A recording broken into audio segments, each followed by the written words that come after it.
Hello and welcome, heart-centered beings, to part 4 of the All 12 Signs video series for Venus in Leo. My name's Chloe. I work with card divination, astrology, and I channel energies through my body. As you can see, my hands are moving around right now. This is independent of my conscious thought, channeling energies from different dimensions that are here to help. Just here to help, really, to help clear energy, open up portals, open up messages, receptors, to help us integrate our soul, so we can embody ourselves on a true, authentic space. So working with all these modalities, I do this so I need a lot of context in my life. Like it makes me very happy. And for me, bringing all these modalities together help bring an understanding of what's going on energetically in the sky, in our environment, in our physical body, with the people around us. The more information we can get, I mean, obviously surrender to the unknown at the same time, but also we can just get an understanding of how these energies might show up. There can be difficult energies. There's different layers and different frequencies with every aspect, every planet, every sign, and the more that we sort of understand that many layers of this can show up at once, it sometimes can be difficult. But let's take a step back. Let's understand that's what's going on in the skies. How do we then work with it? How do we then co-create, learn our lessons, and grow and expand? So this is why I like doing these transit videos, and this is a transit video for Venus in Leo. She's going to be in Leo for 4 months. And why is this? Well, we've got a retrograde. This is one of the biggest transits for us on a very personal level. Venus is a personal planet. The Venus cycle so the last time she was retrograde in Leo was 8 years ago. So we have these cycles every 8 years. In the same sign, Venus will retrograde. This forms a 5-pointed star. I really recommend checking out, finding an image of the synodic cycle of Venus and the Sun and the Earth, because it is truly beautiful. The harmonics of that are just stunning. Throughout history, Venus, the star, has been so important in so many different cultures across the board. It's the brightest star in the sky. Its transit isn't there's a consistency to the transit. It's a shorter transit, so being able to, throughout generations, mark changes and events that happened during those retrogrades, during those moments, that have helped people understand, okay, how is this showing up in our lives? How is this affecting not only you on an individual level, but us as a cultural level? I really recommend checking out all the introductions for this video series. Part 1, I broke down Venus in Leo, Venus retrograde. Part 2 was quite short. It was just, I used my pendulum to clear our heart chakra and open our heart chakra. The heart is linked into Leo. Part 3, I was breaking down the sort of the aspects for a lot of the points in her journey, her retrograde, the shadow motion, and pulled some cards with that. I pulled some cards in the first part 1 as well, sort of collective reading, but this card came up in part 3. And this crystal that I have, this is carnelian, and this is a crystal linked in to Leo. Let's see if I can get that in focus. I don't usually have my phone zoomed in quite so much. Sorry, I just paused the camera because I realized I hadn't cleaned this crystal in a while. I've got Neptune in the 6th. It means my idea of, it's just so this is a carnelian, and this is linked into Leo, and this card came up, and the energies wanted me to put the carnelian over the heart space. So I wanted to bring that in. I wanted to read what the carnelian represents for us all during this Venus in Leo transit. The 3 of Swords, it's a very, very recognizable image that we can easily connect to. Linked into we very much associate it with a relationship heartbreak, and that is a very prominent thing. But this is more anything that has caused your heart to think itself to be smaller than it is. to block, our electromagnetic field of the heart is 3 feet. And when we are in heart coherence with another person, both our electromagnetic fields expand on one another. They through the resonance, they vibrate outwards. The mind is that of 2 inches, and yet the power the mind has over the heart, the spells that are told to us. And when I say spells, it's linked into spelling words. Things can be said to us that turn into earworms and get into our heart and cause our heart grief and pain. So many of us have gone through these situations, whether that's a romantic relationship, parental figures, friendships, business relationships, any kind of dynamic where all of a sudden you're second guessing yourself. Your heart is second guessing and wanting to go inward. And being vulnerable is an incredibly powerful act. But so often when we are vulnerable, this happens. People can find vulnerability really disarming. That's a word, not said right, but it is a word. And they can go in for the kill. And it's a reflex that we have in our human society that it's usually projection of their own inability to be vulnerable, right? And just find it a little bit difficult to be around and want to make that small. And that could manifest in so many different ways. And I really wanted to read out what the carnelian is and why it wanted to be there and just how relevant it is for this Venus transit, which the key word that keeps coming up for me while working with this is value, of knowing your own value, valuing what brings you pleasure, really engaging in that from a heart space that isn't diminished by other people's opinions and situations. Okay, so carnelian. This is from this amazing book. I'll put the book in the description box. There we go. And this was channeled by an amazing woman called Melody. I really recommend it. It's a bit expensive. I think it was one of the books where I was like, oh, that's a lot of money, but that's definitely gonna last me forever. And this is how thick it is. So that there's a lot going on in here. Sometimes buy cheap, buy twice. Get your bang for your buck. What am I talking about? Okay, carnelian. It protects against envy, fear, and rage, and helps us to banish sorrow from the emotional structure. My hand has just gone over my heart chakra. It further assists in providing for awareness of the association between the emotional state and the inner condition of the self. Leo is ruled by the sun. This directing force that we have within us, this center of our being, this light body that we have. And sometimes that Leo energy can sort of dismiss the emotional state. Leo follows Cancer.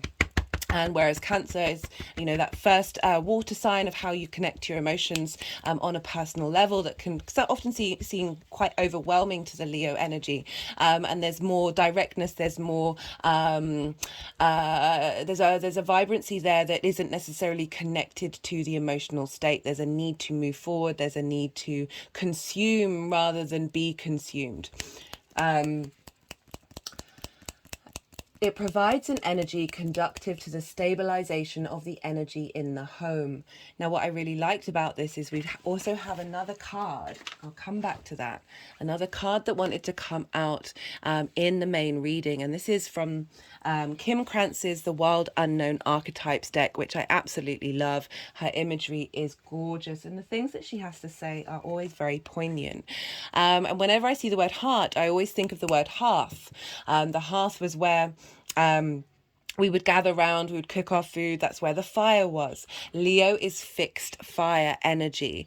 So this is about a fire that is consistent, that is contained and keeps on going. Is with fixed energy, once you get going, it's very hard to stop. So there's this sense of this containment of this fire that isn't. Well, it is changing, because if you look into a fire, there's many different universes in there. But it's not like the spark of a match of Aries or the wildfire of Sagittarius. It's this space that we all used to gather around. It's also, Leo is a social sign. So we all used to gather around the fire. We'd cook food. We'd keep warm. We'd sing each other's songs. We'd tell each other stories. And there's that element of the performance that would happen around the fire. stories are such a fundamental thing of the human being. Like, we would tell ourselves stories. Our ability to process information from stories far outweighs other modalities, because it was instigated so much earlier in our evolution as a species. So whenever I see the heart, I think of the hearth, the home, and how your heart is your home, and how so often we forget that. We can shy away from it because of situations like this, that it's often too painful to engage in it. There was once, I mean, I'm a bit ridiculous, but I couldn't listen to music for a very long time after one relationship. When I fall in love, it is it. I'm in. We're done. This is it. This is what's happening. And the relationship ended, and it was a very painful breakup, mimicking. How do I phrase this? Mimicking my relationship dynamic with my father, which is so often a thing that happens for us, because our formative years form those stories, those love languages that we have within us, that we often then forget, or we don't realize that we've interpreted a situation in a certain way that then gets recreated throughout in our life, time and time and time again. Oh my goodness me. And to have the deepest amount of empathy and compassion for that situation, and realize, okay, that's a really understandable thing to recreate that. It's okay. And then you more you understand, you get that perspective, you can stand back and go, okay, well, what do I actually really want, rather than these trauma responses, these habits that we have that are our love language. So the heart. So I'm going to read from the Kim Krantz book. The home, the center, the throne. Interesting, the throne as well, because Leo is linked into royalty, because it's ruled by the sun. And in traditional astrology, the sun was very much the head of state, the monarch, the ruler, the emperor, and the moon was the people. So we have this interesting dynamic between the sun and the moon. It is possible, from an imaginal point of view, to sense the heart as a place. Either we are there within the realm of expansion and compassion, or we have drifted somewhere else. There is no in between. It is common for us to leave this archetypal center without realizing it, as the world, with its seductive twists and turns, offers us frequent departure. We may even become a stranger to the landscape of the heart, leaving it vacant for such long stretches of time. The seat of the heart is often reclaimed by nature, music, dance, and the presence of children or animals. This card encourages us to move past the layers of life's tangles and knots and enter the wild and sacred center of the self. The most precious throne in the galaxy is awaiting your return.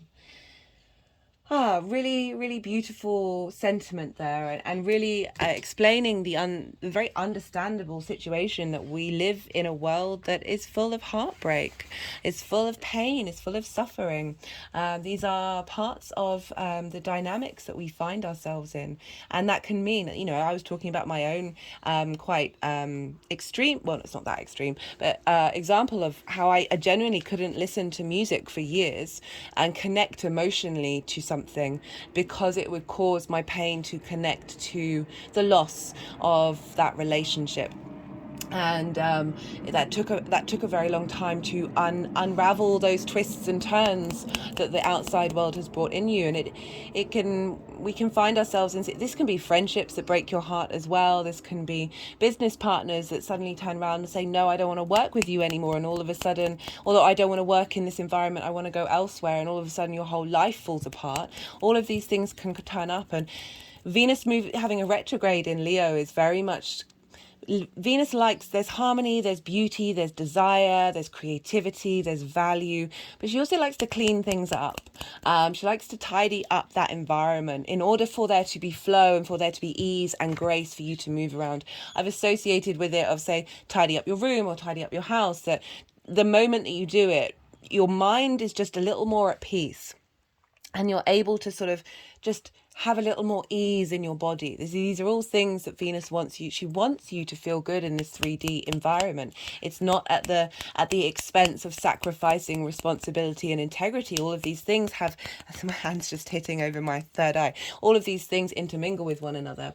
Okay, so let's get back to the carnelian. It provides an energy conducive to the stabilization of the energy in the home. It provides also a strong yet tender energy when used in the mode of retreat. I like the word of strong. You know, the strength card is linked into Leo, that sense of strength doesn't have to be willpower, doesn't have to be like a show of force. We can hold that strength in many different forms, and if that means taking a step back and withdrawing, we are going into a retrograde where we're retreating so we can get the lay of the land. That is not a sense of weakness. The message of carnelian is that since one is love, there is nothing to do but offer the love. Each offering of love brings an exponential increase in the quantity of love returned. Again, that's linking back into what I said about the electromagnetic field of the heart. The more that we operate from a heart resonance rather than a mind resonance, the more that vibrational frequency of love moves out into the world. It just gets exponential. The power of love is shouldn't start singing. The power of love is so truly fundamental to the human being. And Venus in Leo, she wants you to operate from the heart. Leo it can be ego, it can be brashness, but that's usually because they haven't been seen, they haven't been loved. But the Leo truly wants you to see the light that it can see in you, the light that it has in itself, that acknowledgement that the sun within you is in your heart, that generator of light, of energy is there for you to tap into.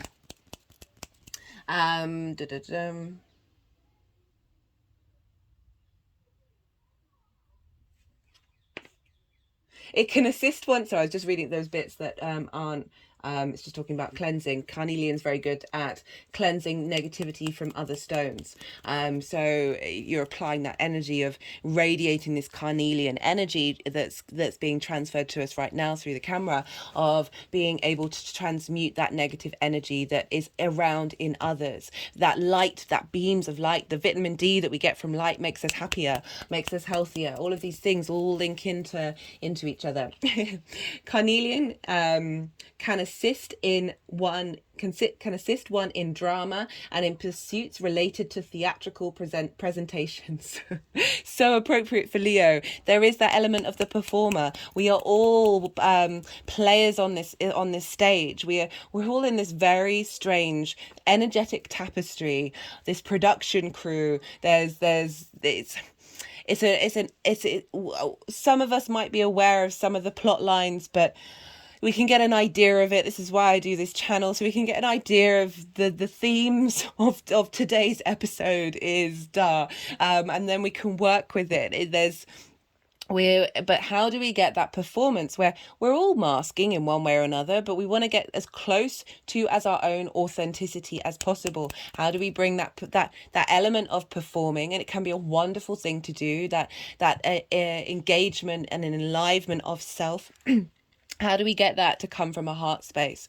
You know, we see it a lot these days of what we really tap into is when we see someone be genuinely or authentic. You almost get this sort of spidey sense when it's not, or when there are masks, when there are layers, when somebody's not telling the truth or not behaving in a way that you can sense their energy actually wants to behave. We get a bit disturbed. We find that difficult to connect to. Venus very much wants us to connect, wants us to harmonize together. And so in Leo, it's like, how do we get that role that we're playing as authentic as we possibly can, and even beyond that, figure out what's underneath all that performance and how do we want to play. Performance is another way of saying play. So you can kind of see why this wanted to be with the Three of Swords, to help us clear out trauma, to help us heal wounds, to help us reconnect. Imagine you've got swords in your heart, and having them be pulled out, you'd want to get the heart to reconnect to itself, to be drawn together and gather together and heal, and bring a sense of peace and calm in your home, in your heart.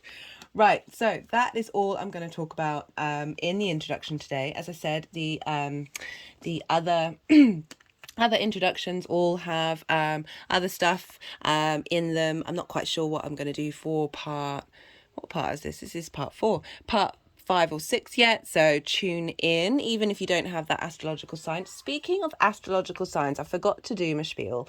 Right, so I work with the tropical zodiac. This is based off of the solstices and equinoxes, and so we're in tune with the cycles and rhythms of nature because we are nature. I work with the Hellenistic principles. This is based off of over 2,000 years ago from the Greco-Roman period.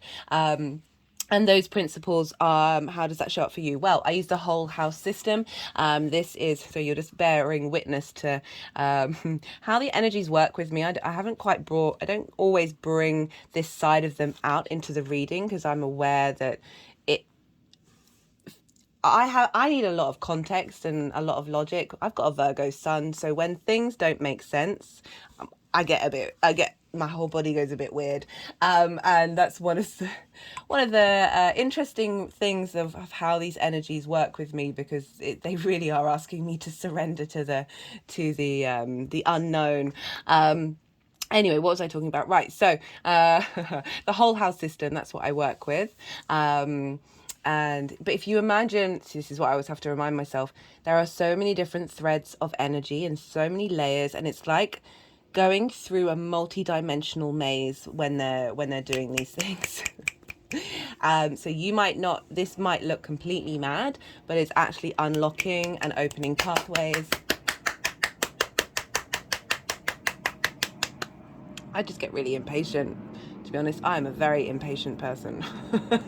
Right, I use the whole house system. So what does that mean? That means each sign has represents a whole of a house. So I recommend checking out your rising sign. This is where your ascendant falls. This happens in the first house. And so when I talk about the astrology, that will be linking into those of you who have that sign as your rising sign, if you know your time of birth, or thereabouts. But it doesn't invalidate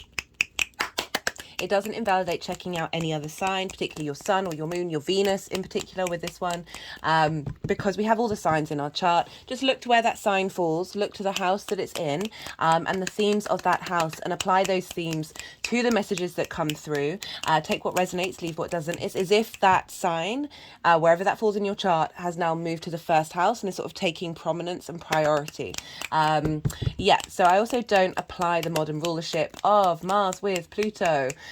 Pluto with Scorpio, Uranus with Aquarius, and Neptune with Pisces. I see why they are associated with those signs, but there's a lot of other techniques in terms of reading natal charts and predicting stuff that would happen in a personal reading that just doesn't match with having those as the main rulers. Also, I don't apply Aries to the themes of the first house for every rising sign, and all the other signs, allocated to a house. It just doesn't work for me. I find it quite limiting.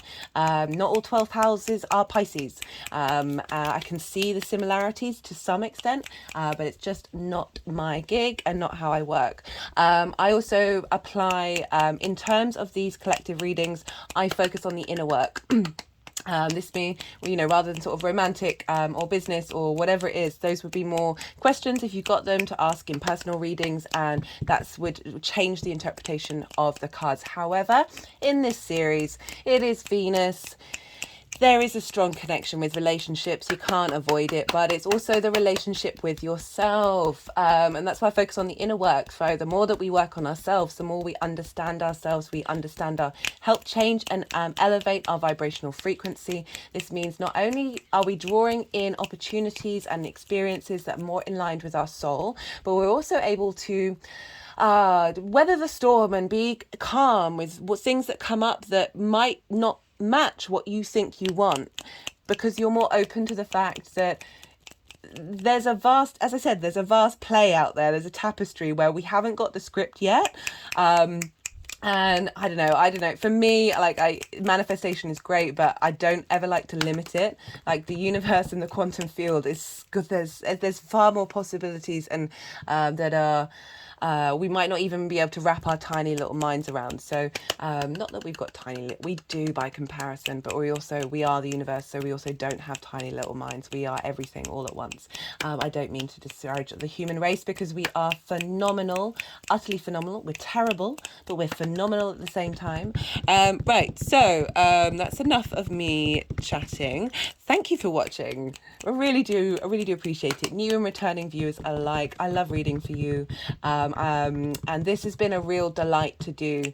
The reading that I did this morning, part 3, that introduction, that was beautiful. That I was getting chills with that one. That was a good one. That was a good one. And yeah, if any of it resonated, don't forget to hit the like button, or subscribe. Hello, new viewers, and welcome. I hope this content resonates with you, helps you get a bit of understanding of what might show up, so you can then be in observation, have some perspective, be able to then figure out what you want to do with it, and how you want to work with it, while still being open to many possibilities. We've got to hold lots of paradoxes in this current time frame, guys, because there are, oh my goodness. Anyway, I am going to shut up, and I am going to start with Aquarius. Aquarius rising. How you doing, Aquarius? For those of you just tapping into the Aquarius energy, as I said in the introduction, look to where Aquarius falls in your chart, the house that it's in, the themes of that house, and apply those themes to the messages that come through. Take what resonates and leave what doesn't. So Venus in Leo, just in general for everyone's Aquarius energy, is opposite Aquarius. So we've got an opposition here. We get oppositions with the full moon, and this can highlight things that are out of balance. So we've got two energies that are standing either, across the room from one another, and sometimes with oppositions it can be a little difficult to integrate those two energies. It is part of the wonder and the magic of the zodiac, of realizing just how well those two energies work together. And so we've got this Venus in Leo for 4 months. All the dates will be in the description. This card's come out a fair amount, and I clear the decks every time. That card's come out a lot. So we've got Venus in Leo for 4 months, and we've got a retrograde, as I was just in midway saying. All the dates and the details of the things that I'm going to talk about are in the description box. So do check those out if you want to sort of write them in your diary and see what might show up over the next 4 months. So an opposition. So this is all about bringing things into balance, getting things to work together. And there's that polarity. And with Aquarius rising, so that's Aquarius is the house of self, so very much about you. And the 7th house, over where Leo is about the other. So we both we can prioritize one side or the other, essentially. So you can prioritize dynamics of your relationship over you, and you being able to be free and be yourself. This is a very common thing for us all. Codependency issues, abandonment issues, all of these things show up by prioritizing the outside world, basically giving from your cup, not giving from your saucer, which is a phrase that I always like to bring in, of like, the more that we give from our saucer, as in when whatever's in the cup that is overflowing, we are giving from a space of abundance rather than from a space of lack. Though sometimes we feel like it can be selfish of us to prioritize ourselves, and that's really not the name of the game, and it's certainly not healthy in the long run. So you have Venus in your 7th house. What is the 7th house? The 7th house is the house of other. As I said, this is about intimate relationships. So this can be business partners, clients that you see on a one-to-one basis, friends who are very near and dear to your heart, or long-term relationships of an intimate variety. It's very much linked into marriage, the 7th house, and this is in turn also because it's linked into contracts, and marriage was very much a contract. So it's that sense of something that has longevity to it, that you're sticking by, that has an important impact on your life. So the Venus moving through there, just in general, regardless of the retrograde, was Feeling you want to connect more to intimate relationships. Venus moving through there can mean a Venusian energy, a feminine, strong feminine energy can come into your life that is a new significant relationship. You might find yourself, and by feminine energy, it's not gender specific. We have the feminine, masculine, and spirit energy within us all. So it can just be anyone who shows up that embodies Venusian qualities that help you understand your own value in relationships.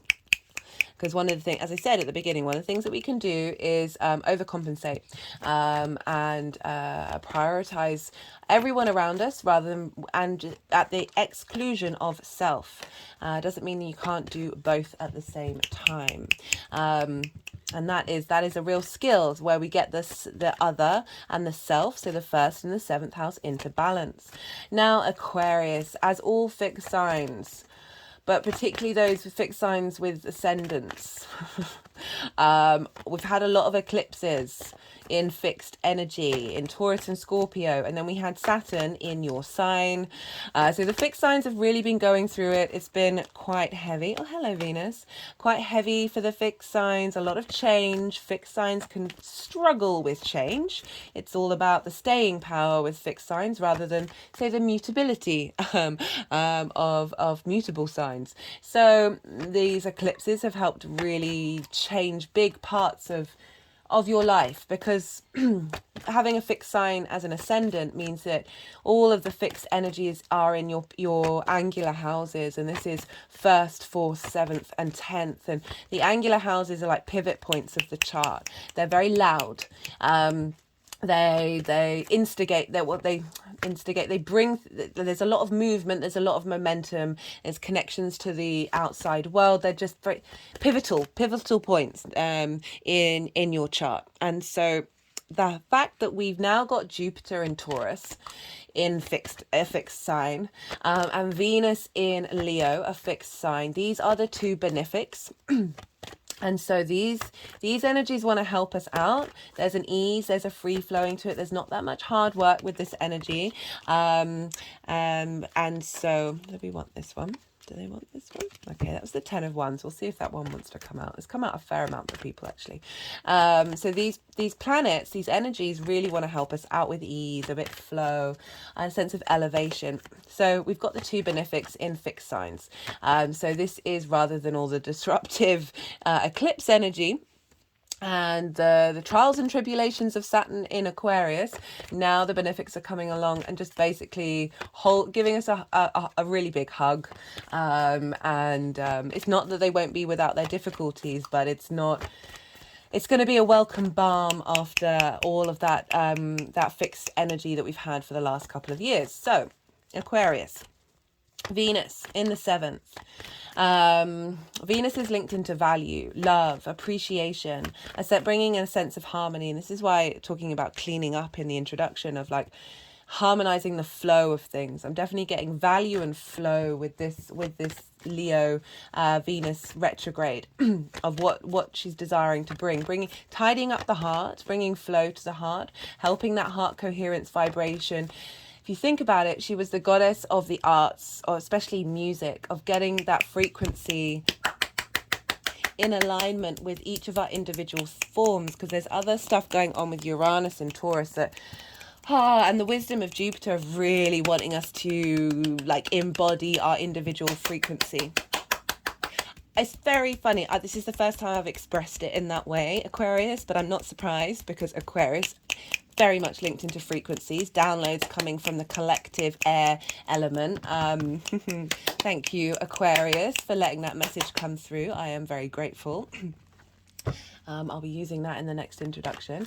Hopefully I'll remember it. My brain does tend to memory dump. Right, so Venus. She's clearing up your dynamics with your one-to-one relationships. As I said, business, friendship, romantic, and how that affects your relationship with yourself. My hands have just gone over my heart chakra. I certainly with 7th house transits, it's not like relationships that seem intimate come into your life, but sometimes they can get you to question things. And in order to understand your own value. So Venus moving through that, as I said, just getting a bit more enjoyment, being around, seeking out intimate relationships, seeking out that like one-to-one conversations, feeling, say you're doing it for work, it's your job, feeling the desire to do so. And they're just like, with Venus in Leo, it's more like all eyes on you as well, of a light being shone on that area of your life. And there's just being a passion, a drive, a desire to embody that passion and embody that desire. And that doesn't, that can manifest in so many different ways for all of us. It's, getting really passionate about, say it's a job that you have one-to-one clients, and there's something that you've learnt recently that you really want to share and connect with those clients, getting really passionate about sharing that. That could be, that's a bit of a nuanced example, but I really want to highlight that this is not just about romantic relationships. It very much can be. This very much can be an intimate partner coming into your life for the next 8 years, or at least being a part of an 8-year cycle.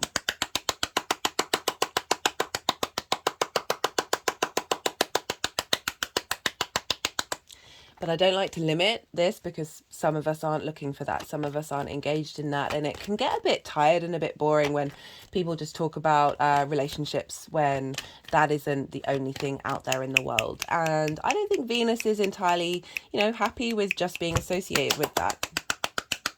I don't like to make assumptions about energetic principles, but, right. So, what else did I want to say about Venus in the 7th house? It's an angular house. It's opposing your ascendant. So there might be, it all depends whether you've got this in balance or not. So for some of you, this might be a leveling up of a relationship that you're already in. This might be bringing in a dynamic, whether that's with yourself and your understanding of what you want from intimate relationships, business relationships that serve your new frequency, friends that are then sort of, you're more drawn to people who match your sense of value system. And that doesn't just mean that you've all got the same thing in common. It's just a vibrational frequency. Or it is bringing someone, an intimate relationship into your life that is of a romantic nature. So 8-year cycle. I recommend checking out what was going on for you would probably be June to the end of September 2015. No.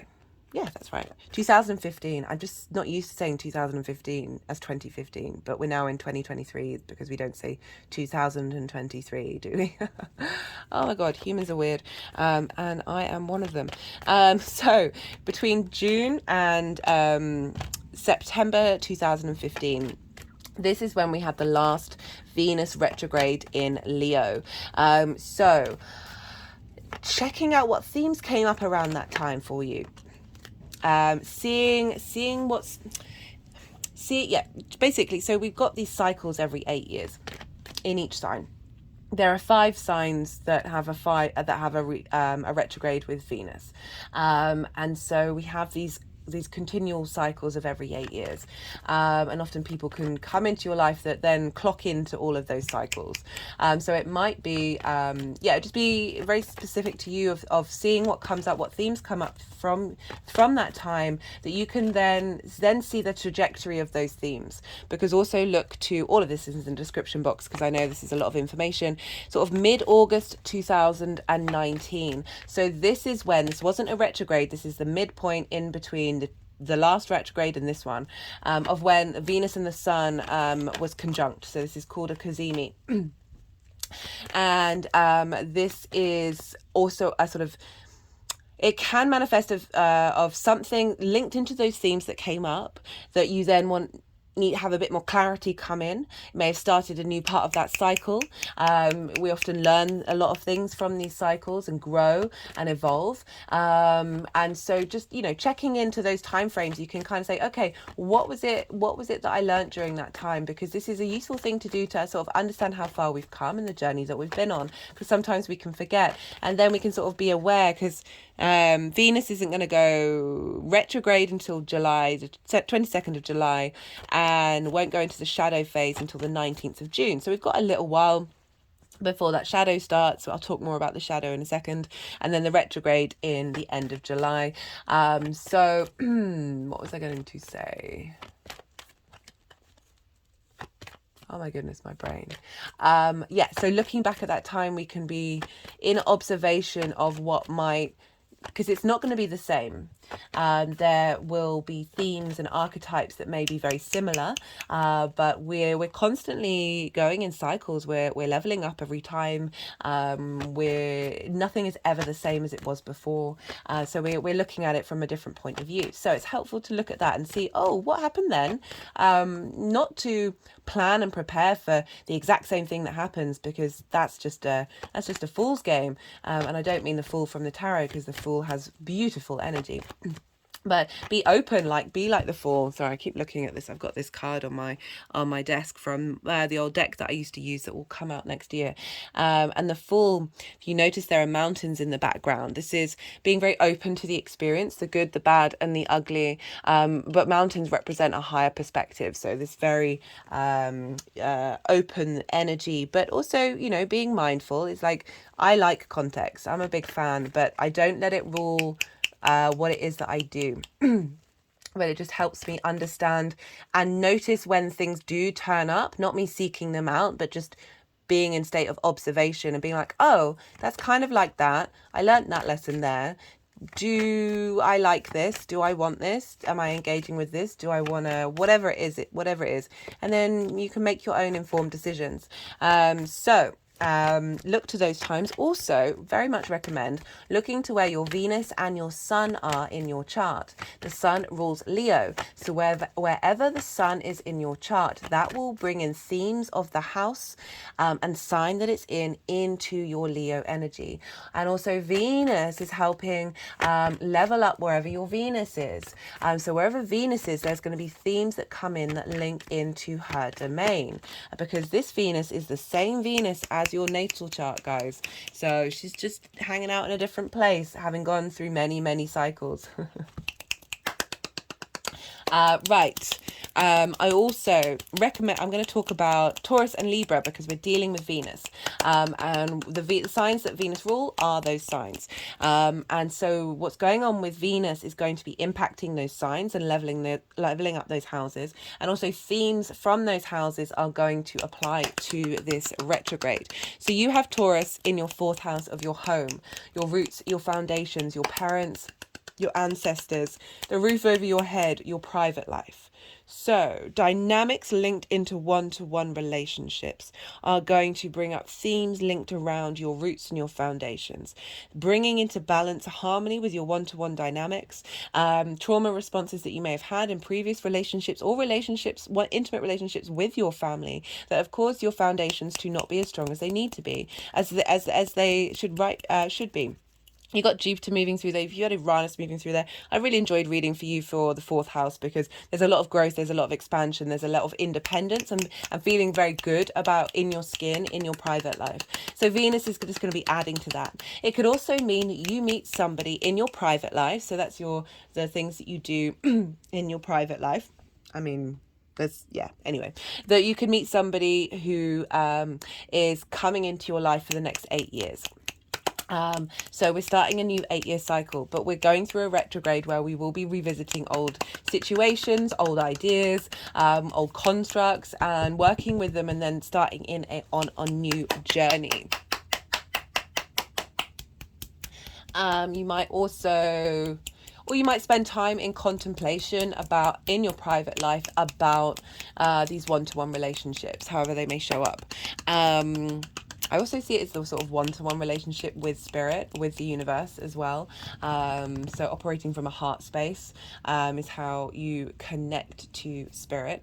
Right. I mean, there's going to be nuances to that. Don't just think, oh, well, that's not how I do it. Well, then, yeah. Libra is in your 9th house. This is how you map yourself out in the world. This is your perspectives, your philosophies, your morals, your religion, your spirituality, your connection to nature, science, the universe, God, however you want to phrase it. It's about expanding your perspectives and evolving and growing and seeing the bigger perspectives. So Venus moving through here is helping you understand truly your worth in the world, that isn't being diminished by outside spaces. I am focusing on more trauma responses and limiting beliefs around this, because even if we think we've worked through these things, these are still can very much crop up and turn up. Because we've got a lot of unconscious stuff that we're not even aware of that's in there. Doing lots of breath work sessions can really help clear that out without going through the mental stage. But this is also, they're doing interesting things.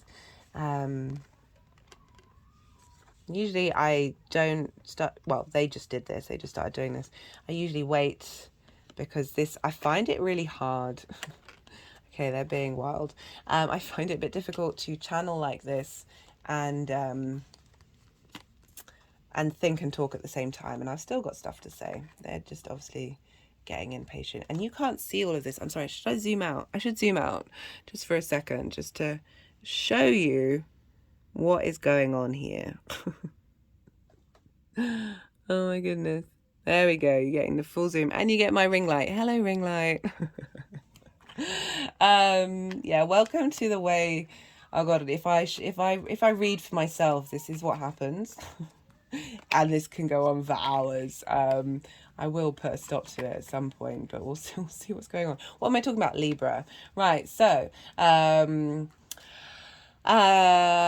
people that you meet in an environment that is not familiar to you, because it is about foreign travel, but it's more about broadening your perspective in an environment that you're not familiar with. So you might meet somebody who helps you start off on a new adventure in a relationship dynamic, or helps you understand your value, helps you get a bit more enjoyment out in the world. Should we zoom back in again? There we go. Oh my goodness. Yeah, it helps you broaden your perspective, the people that you meet, so maybe through learning as well, because it's also about mastery of something.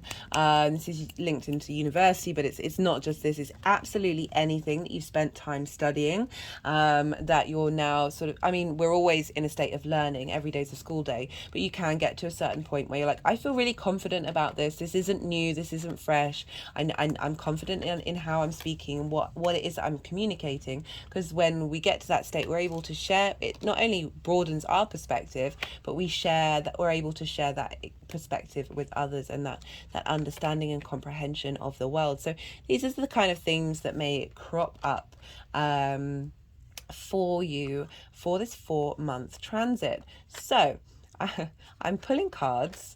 I've pulled the cards for 4 different piles. We've got the overall energy of Venus, and we do have Venus here with us.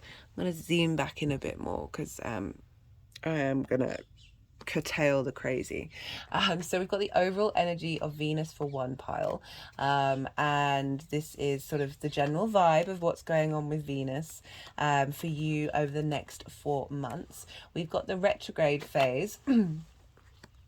I'm really enjoying this combination of cards, even though I don't know where they're supposed to be headed, but it's certainly a pleasure to read. We've got we've got Venus, we've got the retrograde phase, so and the beginning part of the shadow. So shadow starts on the 19th of June, and this can be louder than the retrograde. So things may show up, people from your past may turn up, you may be contemplating dynamics already. I've certainly noticed that in myself and the people around me, that you're then going to be revisiting later on. So the shadow, like with all retrogrades, can be like really show up very loud of what's going to turn up in what you're learning from the shadow, from the retrograde phase. It depends. It can also be that the retrograde itself is louder. It all depends on your chart. Venus retrograde phase, direct motion. So the retrograde is going up to the 3rd of September. And we'll have the shadow. So this is when Venus is moving over the degrees that she retrograded over. And shadow will end on the October the 7th. And this is usually when things start to get going, right? So this is when everything gets a bit more lift off, rather than this retrograde where we're revisiting, we're reviewing, we're getting some hindsight, we're getting, we're in this state of observation, we're in this state of contemplation.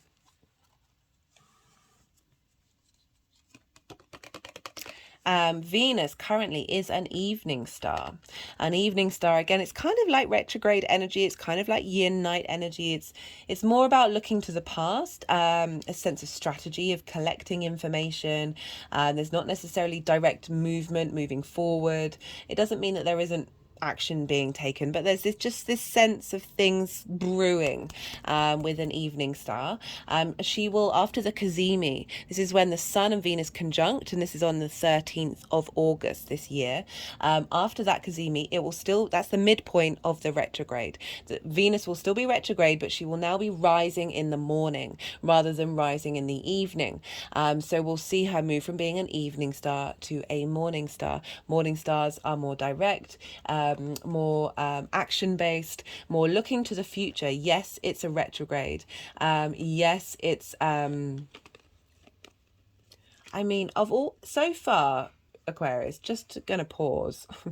So far, these cards, a lot of most of the readings, a lot of them, they've had difficult cards, difficult energies for the retrograde, and that's just simply not showing up. Which is very cool. Yeah, not at all. Not one iota of a difficult card. Where was I? Yes, so she'll be moving into a morning star, even though it's a retrograde. We're still now more looking to the future, now looking to that next cycle that's turning up. So, Aquarius, what's going on with you? Love this. I'm going to pause. I just need to drink a bit of water. Right, Aquarius, I've zoomed you in a bit so you can see the cards a bit more. Right, so I was talking about how you basically, these are all great cards, which this is the first time this has happened. I think so far. So what's going on with you, Aquarius? So this is the sort of general energy of Venus moving through your 7th house. This is Venus. This is, you see here, the Venus symbol. The Empress is the Venus card. And this is a message I've been getting quite loud and clear, just in general for all of us, is enjoying the 3D world, finding pleasure in it, finding all those little moments where we can, away from the fear mongering, away from the genuinely quite terrifying things that are going on in the world, and just breathe and smell the roses, and find those little bits of joy. And the Empress is about fertility, abundance, that pleasure principle. She is a goddess. She wants you to feel good in the 3D realm. And I love it with the Page of Pentacles. So this is heralding in a new way of engaging in that 3D realm. So the Pentacles are earth energy. It's linked into this 3D environment. It is the 5-pointed star of Venus, that earthly presence come down. The goddess in actually, in mythology, of all the gods, I think she was one of the ones that really wanted to help mortals. Like, she'd do them a favor, like she'd really help facilitate their dreams and their passions. And that's been coming through a lot. We've had a lot of pentacles for a lot of the readings of like she wanting this to manifest in the 3D realm. We've also got squares to Jupiter in Taurus. So again, bringing things into manifestation with support and love. So this Page of Pentacles. So this could be, as I said, heralding in a new business partner, clients that help, Pentacles can often be linked into work, into money. These can be very significant things that come into your life over the next 8-year cycle. But also you reconnecting with how you engage in the physical world with a sense of freshness and usefulness of the page energy. Also bringing in people, intimate relationships that provide stability, that provide support in this 3D realm. Yeah, overall, generally, I'm just like, okay. I mean, I could just hold the cards up and go, look, this is great. This is great. These are great. These are great. A new way of interacting with your heart frequency in one-to-one relationships in the 3D realm, with a sense of security and safety. My hands have just gone over my heart chakra, of being able to pages they bring messages. So this can be you being able to express yourself.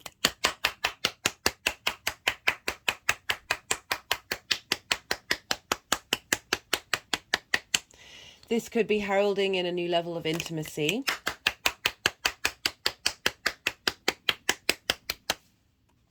Whether that's with yourself or with others. And that doesn't just have to be in a romantic sense, but it can be. For some of you, the Empress can be very much linked into fertility and pregnancy. I try and shy away from that, but that is a possibility. And this could be heralding in a celebration of bringing in new life. Lots and lots of dynamics. Okay, there's obviously something more that they want me to bring out.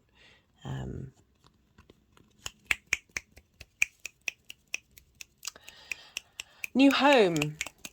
Living, because we're dealing with the 4th house here and the 7th house. Moving location. And through moving location, living with people on an intimate level, people of who you can connect to from a heart space, where you feel safe and supported, that help broaden your perspectives. Because we're dealing with the 9th and the 4th.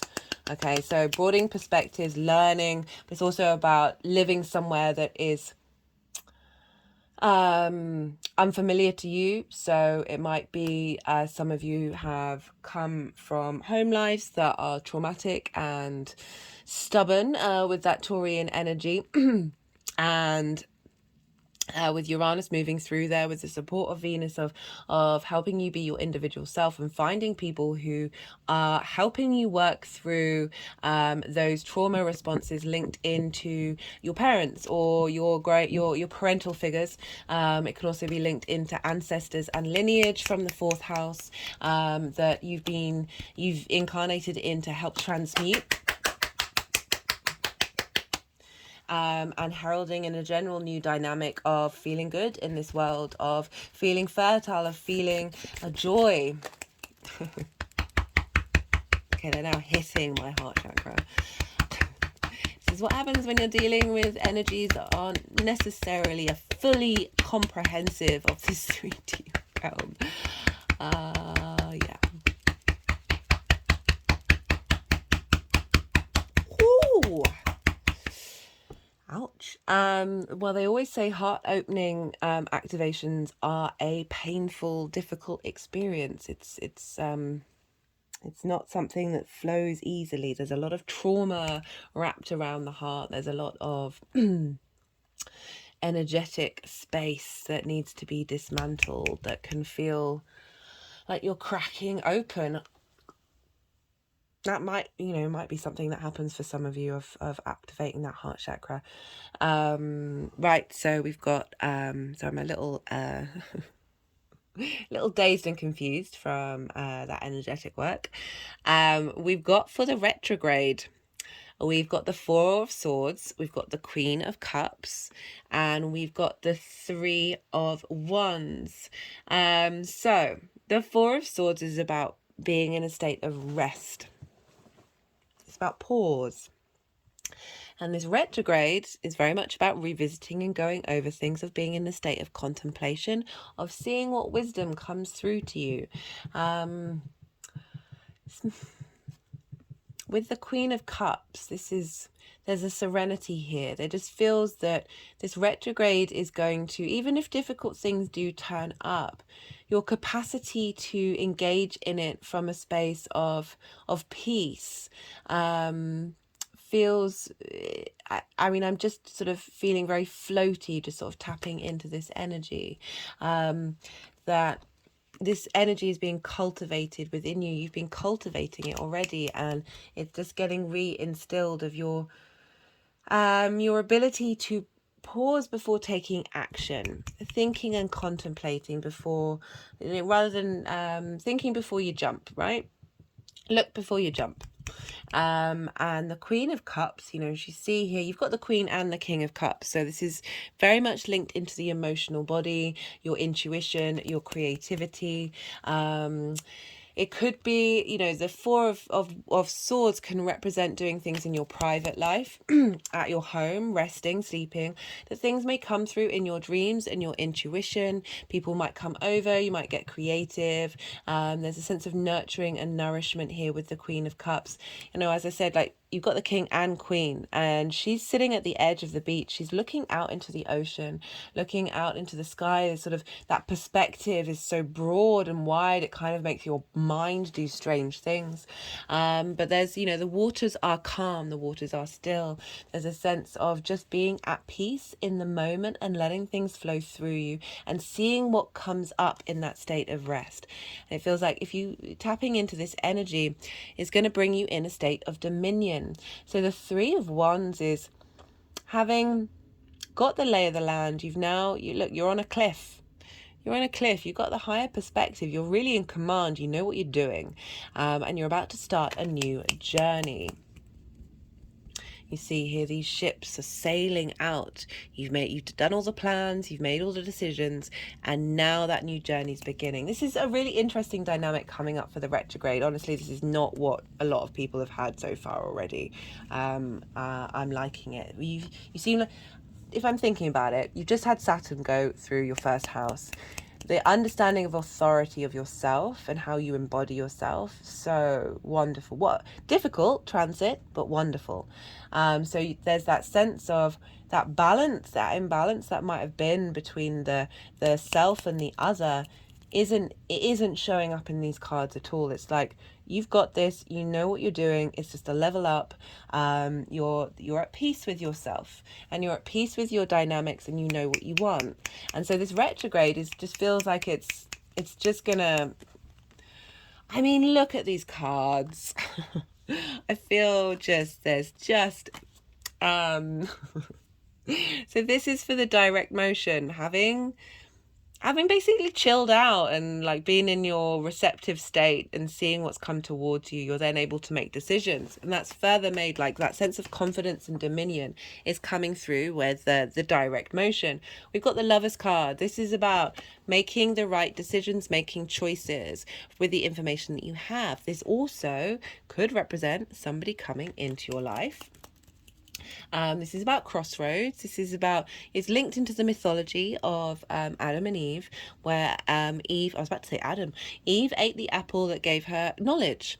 And with that knowledge, they then were able to see, I mean, the mythology around it is so, I have opinions about it that I probably shouldn't vocalize, that shame is such a, it's a, blah. If we just sorted out shame, we would solve so many problems. Anyway, this is sort of an elevation of the Two of Cups. We've got the feminine, the masculine, and spirit. This is about an integration of self in order to make the decisions that are right for you. So whatever's coming up, you've got the lay of the land, you understand, you're in command. We've got the Four of Wands and the Six of Wands. Right, Okay, we're dealing with Venus, we're dealing with the 7th house. I can't not talk about relationships because these cards are very relationship based. So this is, you know, the lovers, this sense of union. We've got the 4 of Wands, which in a lot of readings, this can be interpreted as a marriage, a celebration of commitment.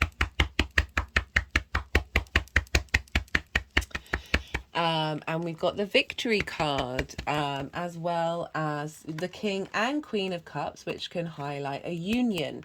However, I like to focus on the inner work. So you being in command and making choices where you're bringing in people, intimate relationships that serve you in the long run. You're putting in the hard work during this direct motion, but you've put in the hard work, and this is a time of celebration. You're reaping what you sow. This is the celebration that you have after a harvest. It takes about a year for a harvest cycle.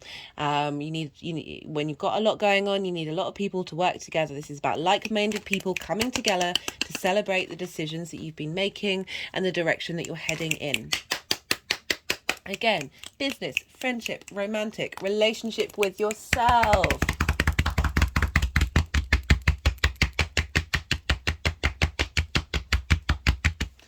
Whoosh. And we've got the 6 of Wands. Can you tell Mercury's moved into Gemini, guys? I've been looking forward to that transit. Right, so we've got the 6 of Wands. This is victory. This is celebration. Again, we've got 2 celebration cards. They're having a feast. These figures are about to go and have a feast themselves and be celebrated for something that they've done. So it feels like you've been going through a lot of stuff and you've been being very mindful of how you engage with things. You're not losing. I feel like Venus is helping bring in that pleasure principle a bit more in order to add to what you've already been doing. And so we've got decisions, choices being made. We've got celebration. I keep wanting to sing, but I shouldn't. We've got celebration. But there's, again, that's commitment. You've put in the effort in order to get to that point of celebrating. And you're being set that you are feeling very empowered and very victorious in your command of what it is that you're doing. We've got a lot of Wands here. This is fire energy. This is passion, creativity. There's a sense of mastery of your passions. And really being in command of what it is that you need, and not sacrificing, not settling for anything, the acknowledgement of the hard work, and hard work isn't a bad thing. It's actually very satisfying.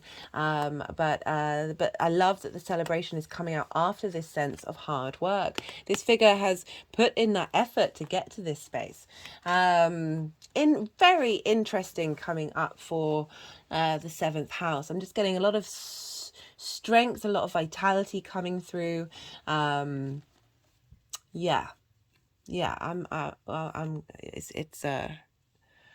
It's a good spread, guys. There's a lot of power here. There's a lot of joy here. There's a lot of, I'm just getting a lot of integrity come in. So how this energy is manifesting moving forward, like the 7th house energy, what's being seeded. We've got the King of Cups, the Queen of Pentacles, and we've got the Magician. So it's quite a powerful combination. As I said, this could represent a union of 2 people, business, romantic, friendship, that are coming together to create magic.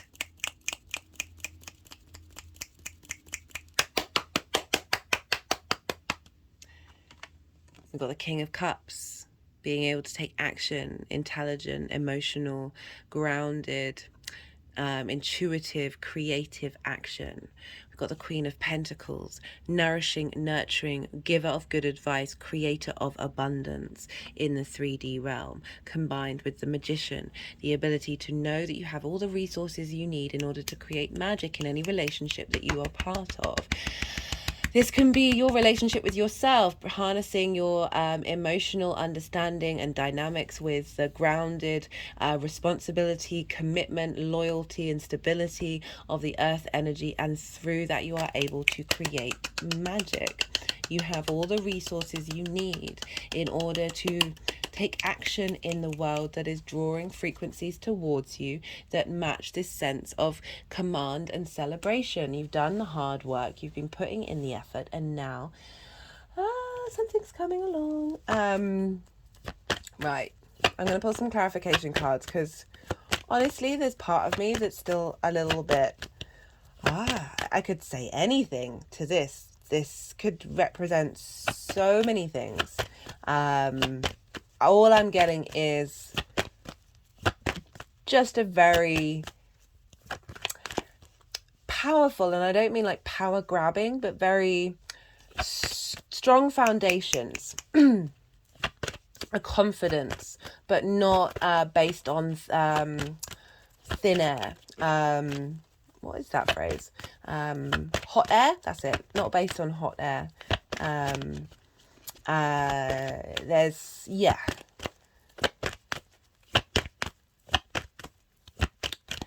You can't not read that for the 7th house of a union, a reconnection to, recommitting to relationships. And through that retrograde, being still and intuitive and nurturing with one another, and by doing so, being in dominion of the situation, in command, and starting a new dynamic in your relationships. Having made the right decisions, you're able to celebrate the commitment that you've made and the victory that you feel having worked through perhaps potentially a difficult space, or certainly an open communicative space that you want to engage in order to recommit to whatever it is, business, friendship, romantic. And the other side of that is a command of emotions and intuition, and the ability to nurture and support one another, and create magic moving forward. Beautiful. And that page is heralding in a new dynamic in which the intimate one-to-one relationships show up in the 3D realm, with the support of the Empress, bringing a sense of joy and appreciation of this 3D world and that commitment. Yeah, love this. Love this.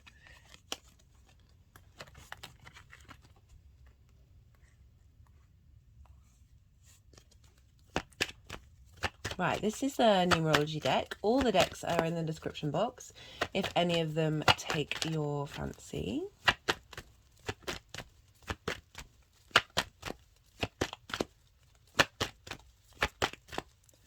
Let's see what wants to come out for Aquarius.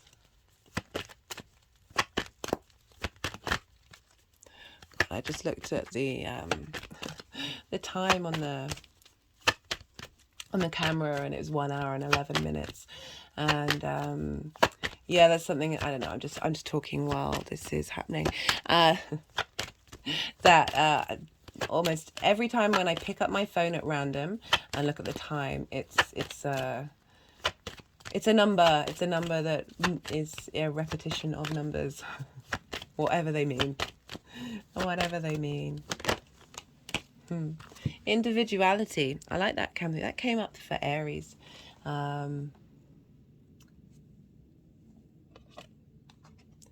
Being able to be yourself with another is difficult. We can get sucked into people's orbits. I like that coming up with this, of you still being able to be you with other people. I feel like that's just split the deck and I got self-love. Very, very important. Moving away from codependency, moving away from self-sacrificing. I talked a lot about that in the introduction, that our relationships, I don't want to proffer too many of my opinions, because I realize that you know, we've all got our own way of doing things. It's just bearing witness to a lot of relationships in my life around me, that it's usually when that happens is when they're like, no, we've got other stuff that we want to do. Bearing witness to a lot of the relationships that I see, a lot of the committed relationships that I see,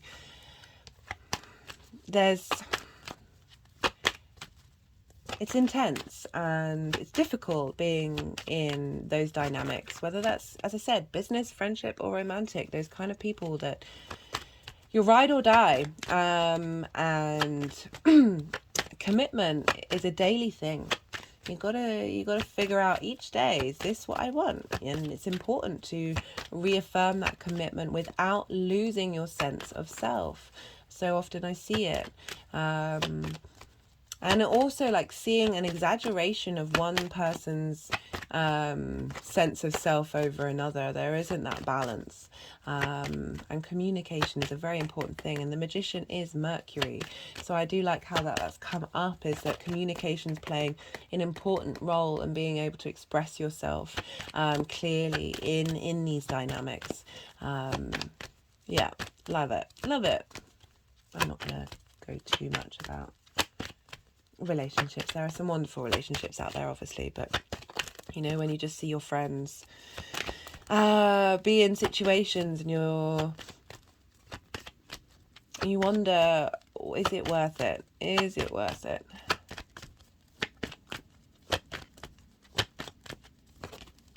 Okay. What are they wanting? What are they wanting?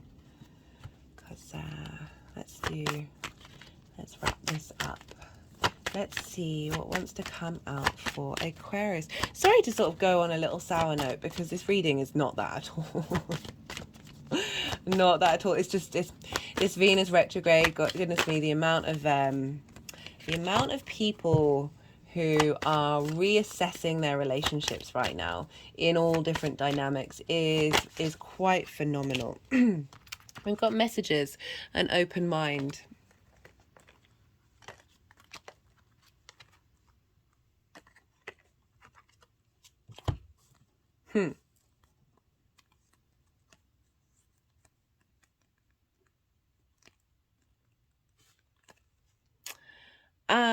I am wondering if for some of you this is a number thing. We've got 4, we've got 13, which is a 4, we've got a 4, and we've got a 6. So that might be a code for some of you. I am terrible with these kind of channelings. They're not really my bag. But yeah, just trying to, they're doing strange things with the cards that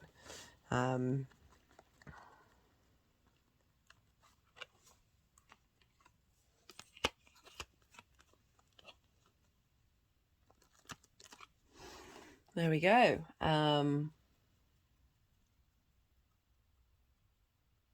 Yeah. God, I don't usually get stumped. Allowing the messages of your heart to come through and being open to that dynamic and how that's expressing itself. Let's see if there are cards that need to be added to that. Some of you may be like, oh, I know exactly what that's about. Communication as well. We were talking about that. I was also talking about synchronicities and numbers coming up on my phone. So it might be that synchronicities come up. We've got nature and perspective, like going out in the world, being out about, seeing what signs, what codes come in, that help you realize the importance and the commitment to loving yourself. Means that you are then able to commit yourself at a far greater level with others, and through that we're able to make the right decisions and lead ourselves to a state of victory.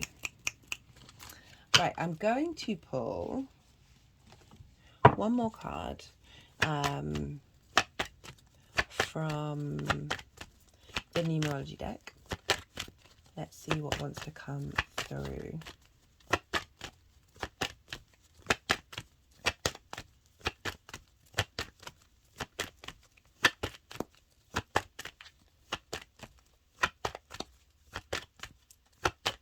I'm just thinking about having Leo in the 7th house of like wanting to give your whole heart to people, and how that is a beautiful, wonderful thing. It's an incredibly vulnerable, but can lead to guards going up and feeling like you're not able to express yourself in a genuine way that you would like to.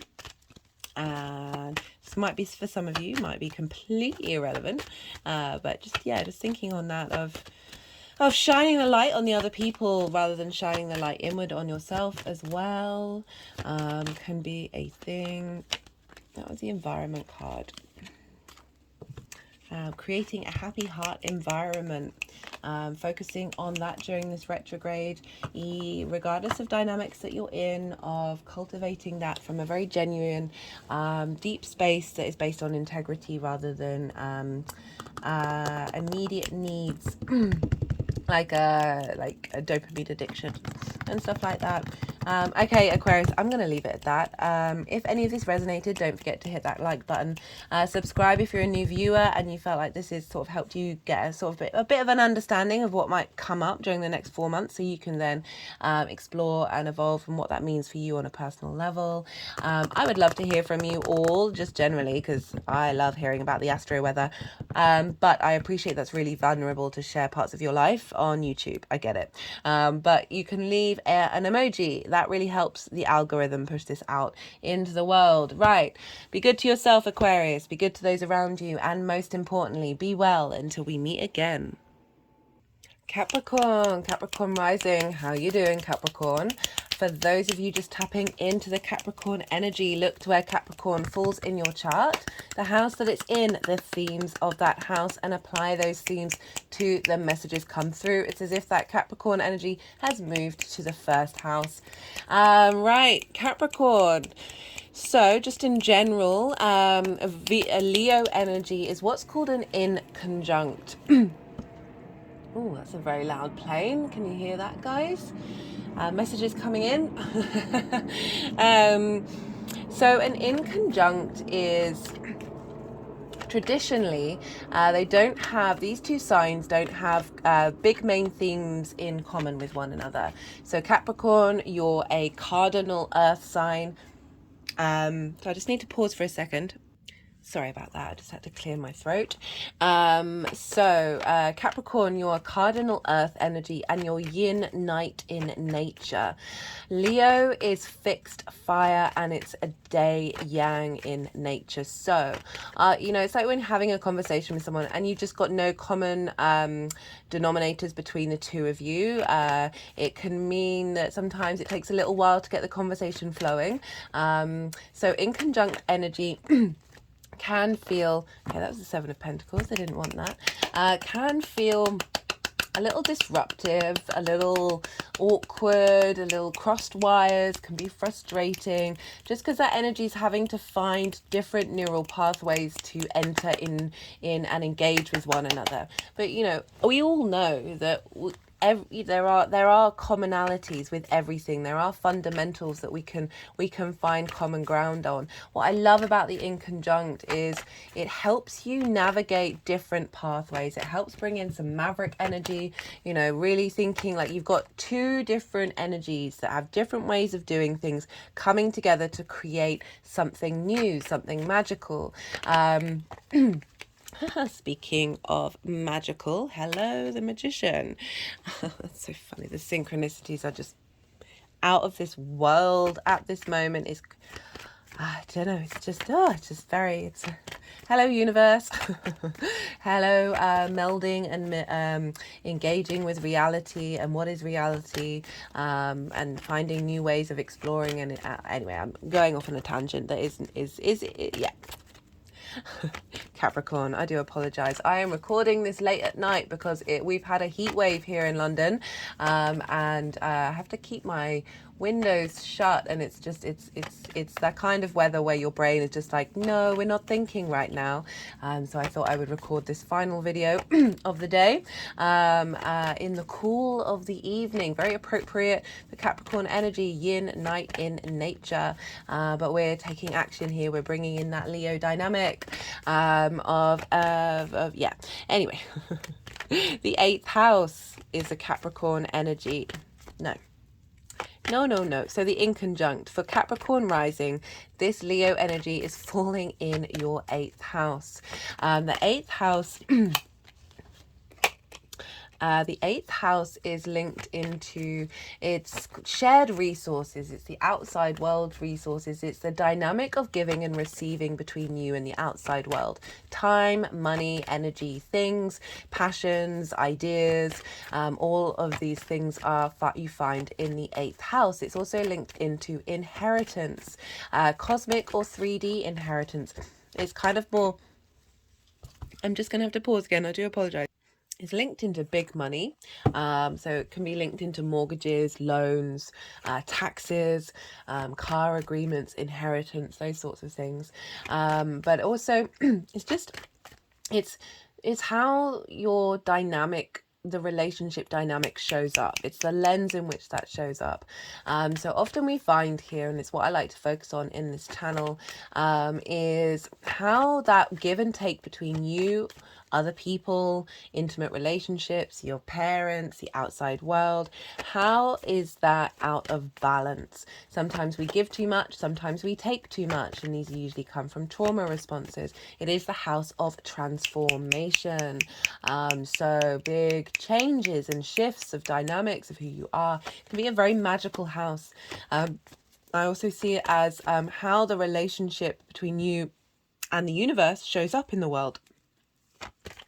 How it is that you communicate in that way.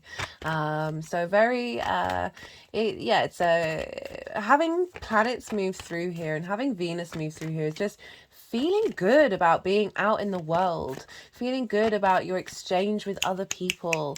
You may be someone holding a feminine energy, and that's not gender specific. We have the feminine, masculine, and spirit within us. Holding that feminine energy of Venus, who you meet in the outside world. Resources that can help you thrive and help you grow and help you be in more flow. You know, I talk a lot about the themes of Venus in the other introductions, but you know, it's essentially she's a very, very powerful planet for us on a personal level in this 3D realm. In terms of the mythology, which I might bring into in an introduction, she was one of the gods that really helped out the mortals. She wanted people to thrive and to enjoy their passions. And feel their desires being fulfilled. So Venus moving through here can really give a sense of harmony in those dynamics where there might have been things that are out of balance. Just generally, as I said, feeling good in the outside world, feeling good at sharing your resources, feeling that creativity, that sense of harmony in those dynamics. But we're dealing with a retrograde. So we're revisiting old dynamics. We're revisiting things in order to get to that space.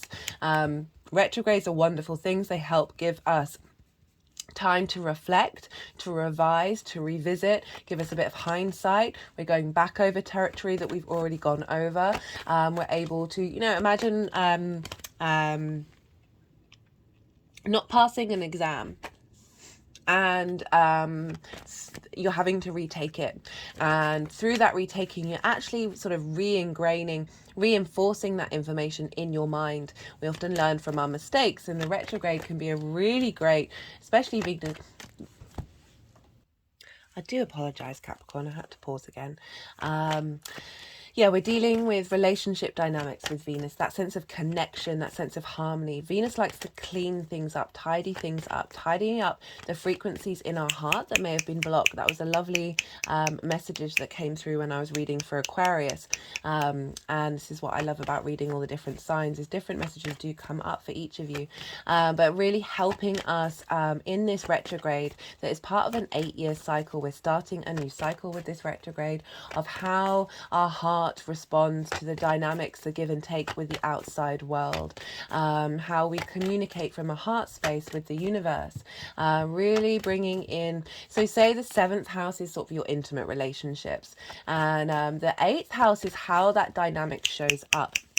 And so often, this is often also reaping the benefits from those intimate relationships as well, that really help you understand your own value, Capricorn. Please accept my humblest apologies of the repeat pausing. I really don't want to get it. I don't want it to get in the way of the messages that come through, but I also want there to be clarity. So 8th house, Venus moving through here, revisiting old relationship dynamics. So as what I was saying, the 7th house of how that's showing up, how that dynamic actually shows up in the give and take of your experience. So it's your heart space. It's Leo rules the heart. It's that sense of wanting to shine a light on others. Also really receiving the radiance of the sun from the outside world. Spending time around people, and through that that heart shared experience, and can really give you satisfaction and help you thrive. So Venus retrograde in the 8th house. This, on a sort of the simpler level, this could be inheritance coming in that helps you get in your sense of flow. But I really want to focus on the relationship dynamic, and how Venus wants you to understand your own value. And when you understand your own value, you're at peace, you're at ease. She's trying to clear things up for you in order for you to understand the value of your heart space, and to not let that be in disharmony. She wants to provide connection and desire and that pleasure principle, but really at the root of it, it is your own value and how you value yourself. And the more that you do that, the more that your relationship dynamics flow in a way that match that frequency. So this Venus retrograde, right, what's really useful is to go have a little trip down memory lane, and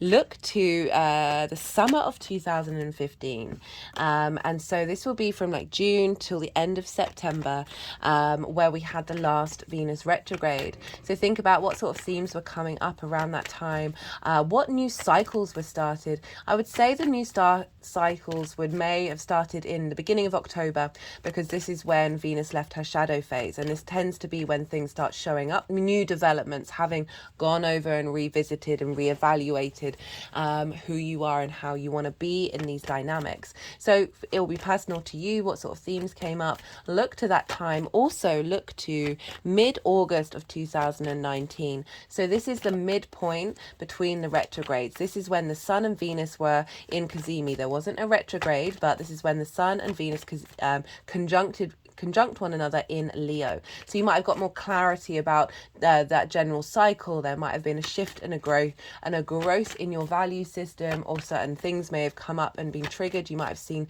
the clarity of a situation that you might have misunderstood, and be able to find wisdom in that new growth.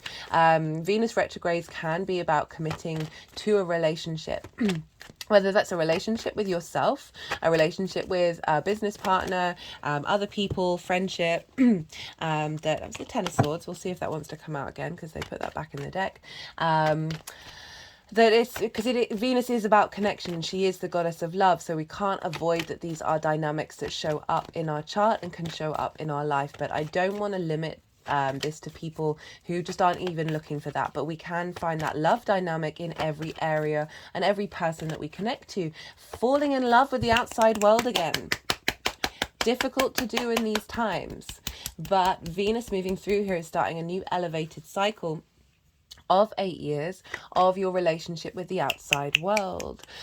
So yeah, it's very supportive, this whole thing. I really recommend checking out all the introductions. I break down in more detail the sort of the nuances and the themes of what this transit's about, because even though I say look to the past, you will see themes. It's not going to be a repetition of that. We're constantly in a state of cyclical evolution, however that looks for you. And so there may be similarities, but there's different things going on in the sky. There's different things going on with you. This is 8 years ago. What I love about this of looking back is you can then bear witness to the journey that you've been on.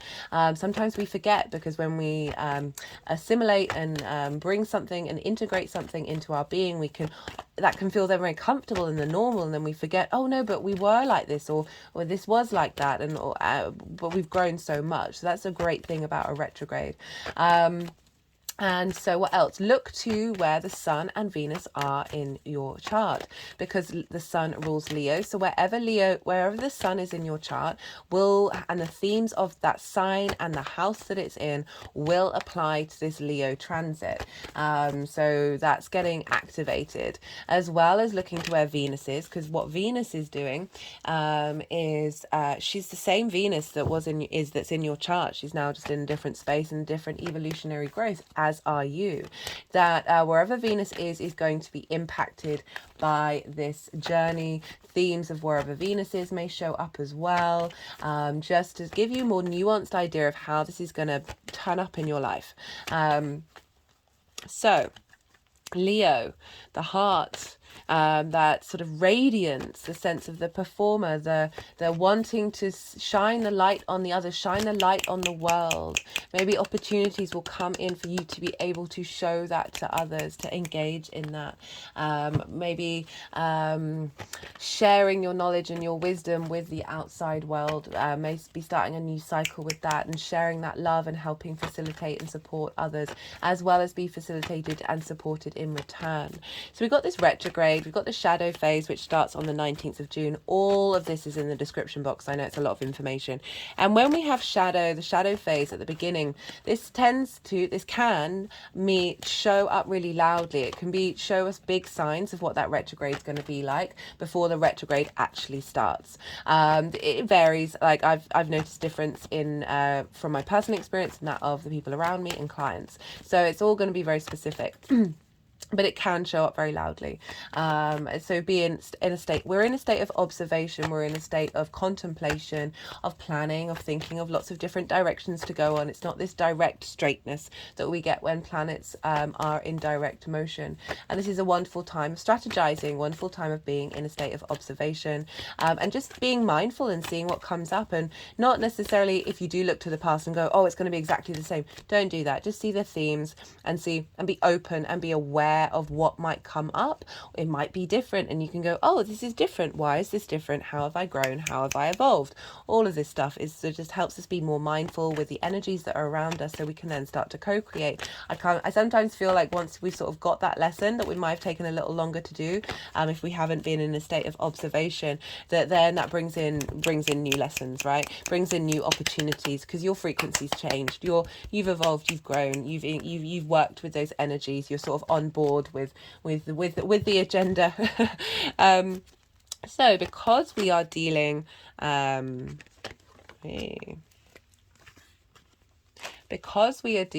the flat Five of Pentacles shows up so much with 8th house transits, it's ridiculous. I'm not surprised either, but because we're dealing with Venus, we look to the signs that Venus rules in order to have an understanding of what other nuances may show up in this transit. So she's going to be leveling up the Taurus and Libra part of your chart, as well as the themes of wherever they fall for you coming into play with this retrograde. So we have Taurus for you, which is fellow earth sign, and that is in your 5th house of your creation energy. This is linked into fun, amusement, play, things that give you a spring in your step, your children, if you have them, or creative outlets that feel like, when we birth something into the world, they are our children. Every project that we do, everything that we do, that is a part of who we are. We put something into it, which is essentially what children are linked to. It's also linked into romance and short-term dating. So this new revitalization, this strengthening of your heart space, this opening up, the sense of ease and flow that Venus wants to bring in, a sense of harmony, is going to be impacting your creation energy. The things that you want to bring forth into the world, the relationship dynamics that you might be in that are linked into romance and dating and that kind of intimacy, getting that dynamic of the give and take between you and the outside world. And if in particular, if you're in a relationship, getting that to feed into, where do you get the joy from it? How do we get that imbalance to match the joy?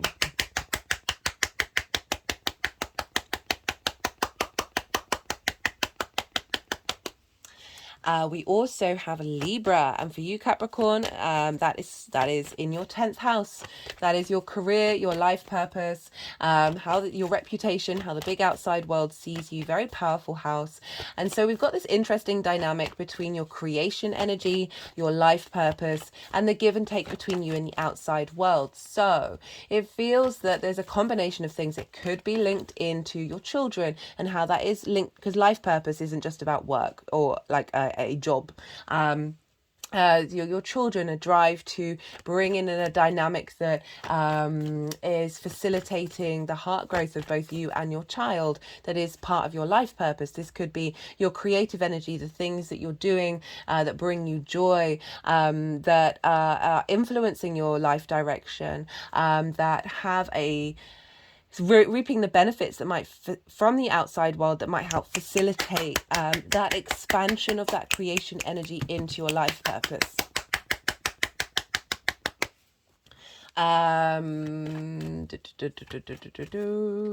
Again, with your more intimate relationships linked into your career and your life purpose, maybe a partner that you start working with, or a dynamic where you're bringing into balance. What's the Four of Pentacles? See if that one's. We're bringing into balance the work-play dynamic as well.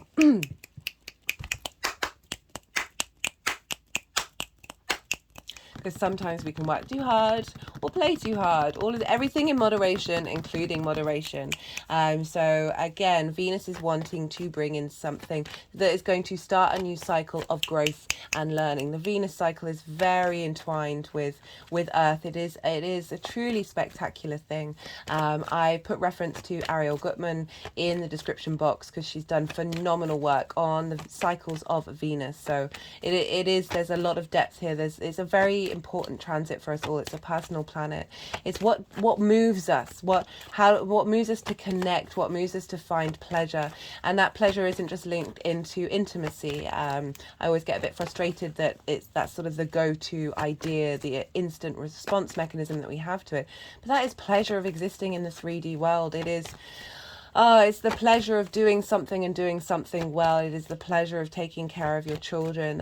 We can find pleasure in all things. And I really, if we want to tap into that Venusian energy, it is possible to find pleasure in the discomfort, in the discord, and find a way of moving through it with grace. And I feel like this, after everything that's gone on in the fixed signs, those eclipses, Saturn being in Aquarius, well, there's been a lot of bombardment, especially for Leo, actually thinking about it, because those eclipses squared Leo, and Saturn was opposing Leo. So the heart space and our ability to find joy, to find laughter, to our lights have been diminished. And the fact that we're getting a Venus retrograde off the bat of all those eclipses, Saturn's now in Pisces, Jupiter is in Taurus, so that's really facilitating an expansion of your creation energy, and they're squaring one another, they're bringing things into manifestation. This is just a beautiful transit. It feels, we've got the two benefics, Jupiter and Venus, working together in fixed signs, helping smooth over the chaos and helping find a sense of ease and wisdom in this dynamic. And just bringing a sense of rejuvenation. It's ruled by the sun. The sun is our vitality, our direction. There is how we are animated, and our heart, our Venus, our space, our bringing into harmony a sense of connection, a sense of passion, that pleasure principle, finding the creative outlets, however they may be, and being supported by the outside world, being supported by the universe, and helping heal that heart if it's had any pain. We've all had heart pain. That Three of Swords that I went through in the beginning of the introduction, that is absolutely anything that has made your heart resonance not be in accord with the true nature of your soul. We live in an environment that is very prone to diminishing that, because basically the hierarchy are scared of the power of our hearts.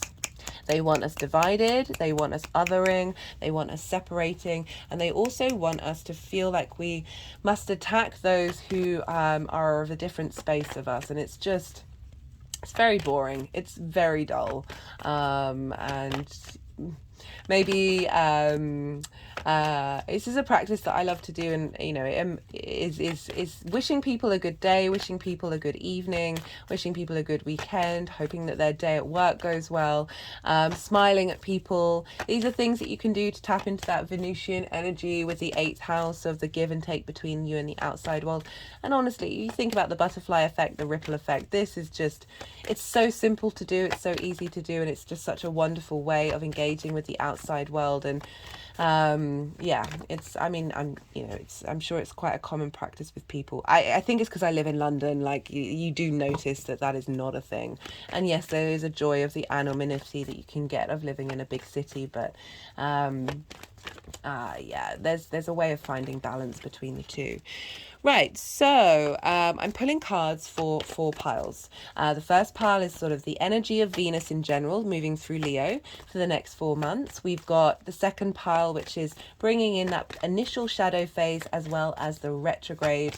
The third pile is the direct motion. And then the final pile is how all this energy is being seeded and integrated, and how it will manifest moving forward in this area of your chart. Really enjoying what cards have come out already. I'm intrigued to see where they all want to go. Yeah, and what I think it was part 3.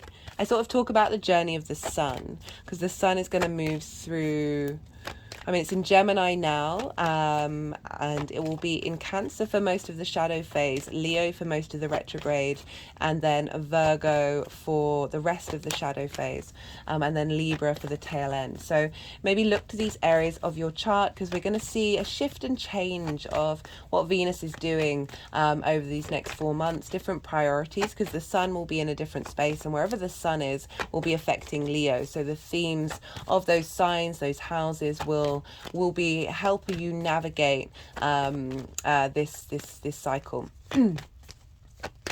Right, that's pretty much everything that I wanted to say. With the retrograde, it can be revisiting things from the past, or a situation that you're working on, finding that it's not quite going in the direction that you wanted it to. It might be rerouted and take you down a path that you weren't expecting. Don't lose faith in these situations. Retrogrades are always a time when we get rerouted back in the right direction. And so this can be, it can be a challenging time, retrogrades. It can bring up maybe you're not feeling the love, not feeling valued, not feeling your own internal heart space. I'm going to talk about that a bit more in, I think, part 5, in terms of what that retrograde, how that might feel. You know, people who have Venus retrograde in their chart, how that might show up. Because it can be, all retrogrades can be difficult. They can be confronting to that heart space of what is actually your motivation. What does your heart want to say underneath all that trauma and limiting beliefs? Like, sometimes we can rush in and we can do things based on instinct, and sometimes that instinct is coming up through all those trauma responses. And these retrogrades are a really great time of reevaluating that. And sometimes they bring dynamics into our life that facilitate growth by teaching us lessons. I'm not really getting the vibe of that with this retrograde. It may be a little bit, but because of everything else that's going on in the skies, it genuinely feels like, and what I've been channeling in a lot of these readings is that we are integrating our soul. We are leveling up there. We are getting big downloads coming from the universe that are helping facilitate our ability to walk through difficult situations with more ease and more flow, and helping bring in soul contracts, soul contracts that we signed up for that we haven't entered into yet, coming in to help start the next part of the cycle.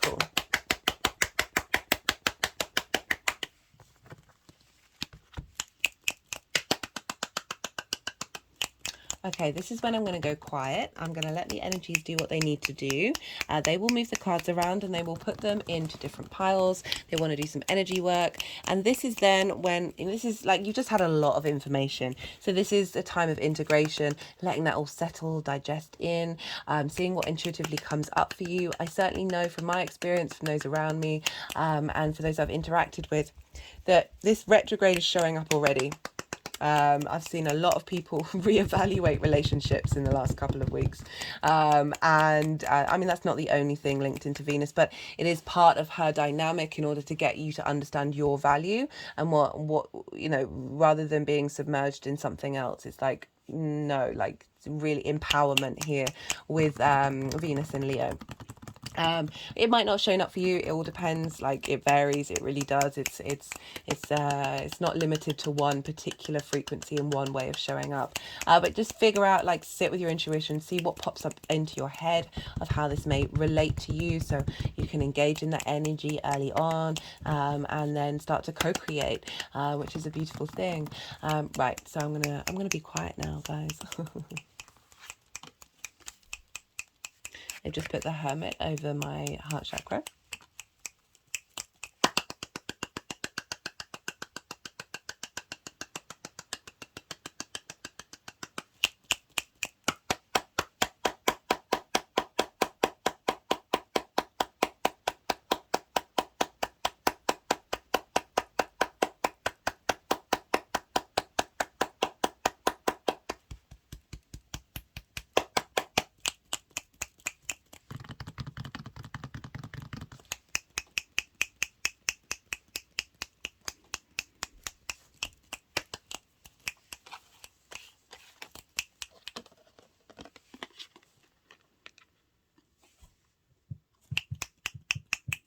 Oh, they've not done that for anybody else.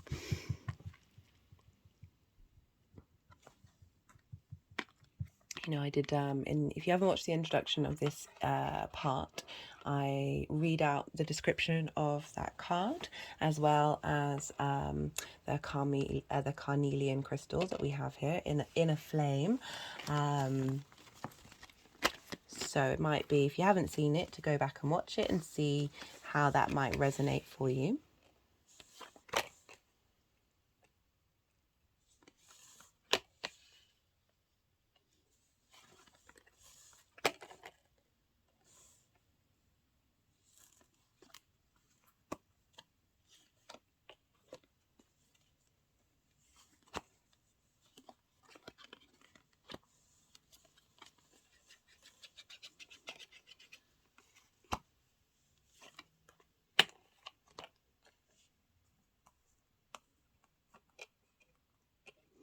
Might zoom out while they're doing this so you can see the madness. They have been particularly playful with this video.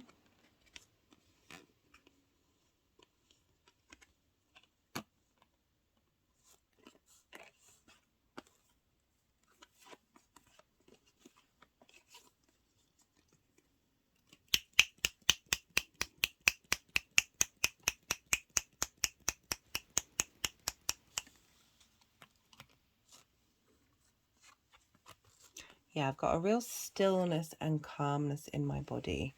There's a measuredness to how they are moving these cards around, that I haven't had in any of the other readings. Just want to share that with you. Take that as you will.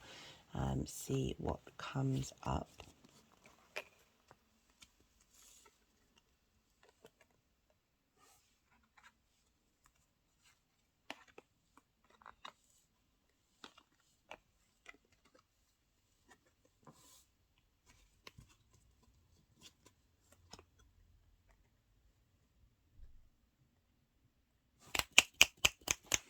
Right, I'll zoom back in.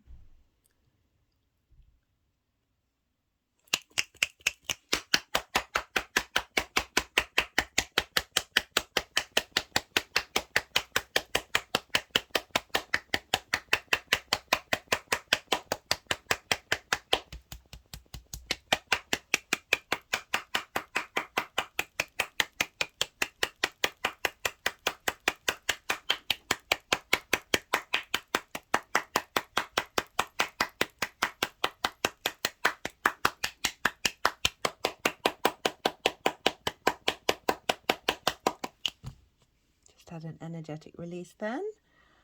Let's see. Yep. But sometimes, because I can't ever really call it, because I feel like I've got 5 million energies running through me at once. Just because one stopped doesn't mean another one isn't about to kickstart. That sometimes I try and call it. I'm like, oh no, they're finished now, and they're like, no, no, no, no, no, no, no, no, no, no, no, no, no, no. 2 years into this channeling, yeah, there's still a lot of mystery involved.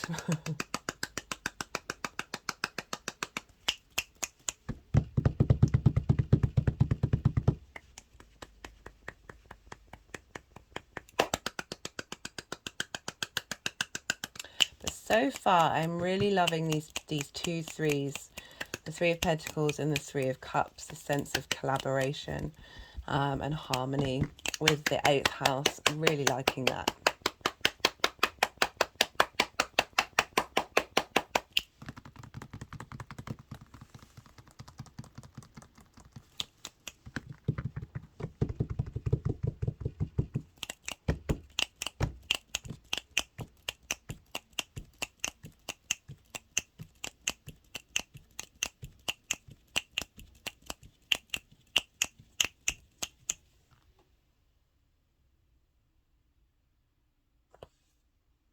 Okay, I'm going to kickstart because that's enough, right? Okay, look at this. What is this about? What's going on with you, Capricorn? You got 3 major arcana for the overall energy of Venus moving through the 8th house and the retrograde for 4 months. We've got the Death card. We've got the Hermit. We've got the Fool. You know, the 8th house is the house of death, but, you know, that's not something that comes up in these collective readings, and very rarely would you look into that in astrology as well. But this is about transformation. This is about letting go of something. Deep, deep wisdom of self here. This ability to enter in the cycle of life, death, and rebirth from a space of inherent wisdom and inner space. To be crowned by the Fool, to go off on a new adventure, to be open. I love the Fool. My favorite thing about the Fool is the fact that their arms are so wide. Your heart space is so open. The heart space is so open. And if you see here, there are mountains in the background. Mountains always represent a higher perspective. The Fool for me is going through life, the good, the bad, and the ugly, enjoying the adventure, enjoying the experience, this sense of there's an innocence with the Fool, but it isn't naivety. It is just not being jaded and, you know, just about to walk off a cliff, but feeling really good about it. I'm not saying that that's happening, but if you bring in the fact that there are mountains here, it's implying that this energy, this perspective of engaging in the world, look how bright that sun is of a higher vibrational frequency. Or through this, there's transformation happening during this time, this acknowledgement of letting go of authority that has no power over you. Look, the monarch is dead. And this represents authority that binds you and doesn't serve you. Look how protected this figure is. They're in armor. There's this sense of purity with the white horse and the white rose. You sort of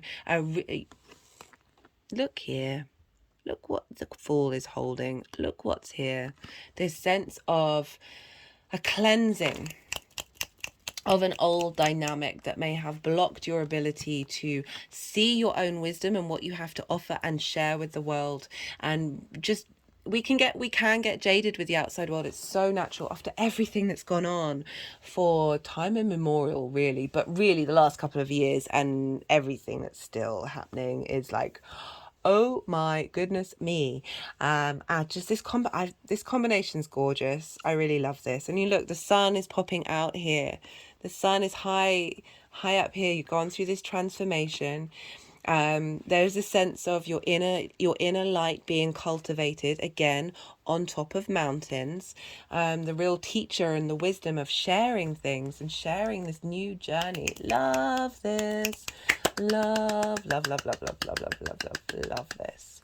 So we have for the shadow period, so that's from like the 19th of June, and the retrograde period, which is the 22nd of July to the 3rd of September. And this is all in the description box. We've got, you know, I said when this came up, like this comes up for the 8th house so often because this is about not feeling supported, not feeling held for a long time. Because look, their clothes are falling apart. They've been in this space of not feeling nourished and supported and protected or acknowledged even by others, that they've been in there for a while. But there's also a sense of resilience and survival here. There's a sense of yeah, just still making it through, still surviving, you're still going. So with this and the 8 of Cups, the 8 of Cups is about leaving behind habits that are comfortable. And I say that phrase like my words aren't quite getting out, because it's a different, this construct of, so all the cups are upright, so it's kind of implying that you're leaving something that is full, that is a good thing.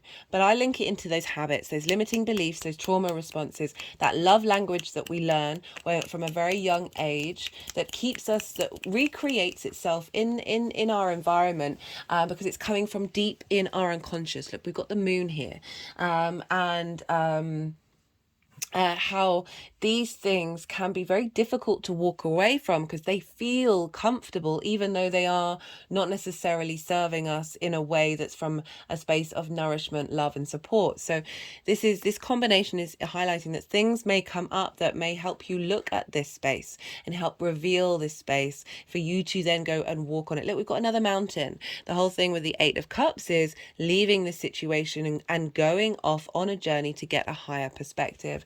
So I feel with this retrograde, things are going to come up, dynamics are going to come up that are going to help you work through these things. It's going to be a journey of changing perspectives on an emotional level, that have manifest in the 3D realm, Pentacles, the earthly realm. You're spending time looking back into the past. You see this figure, the page here of swords, is facing forwards but looking backwards. Sort of 1 foot in the past. Past, interesting. Might be different paths coming up.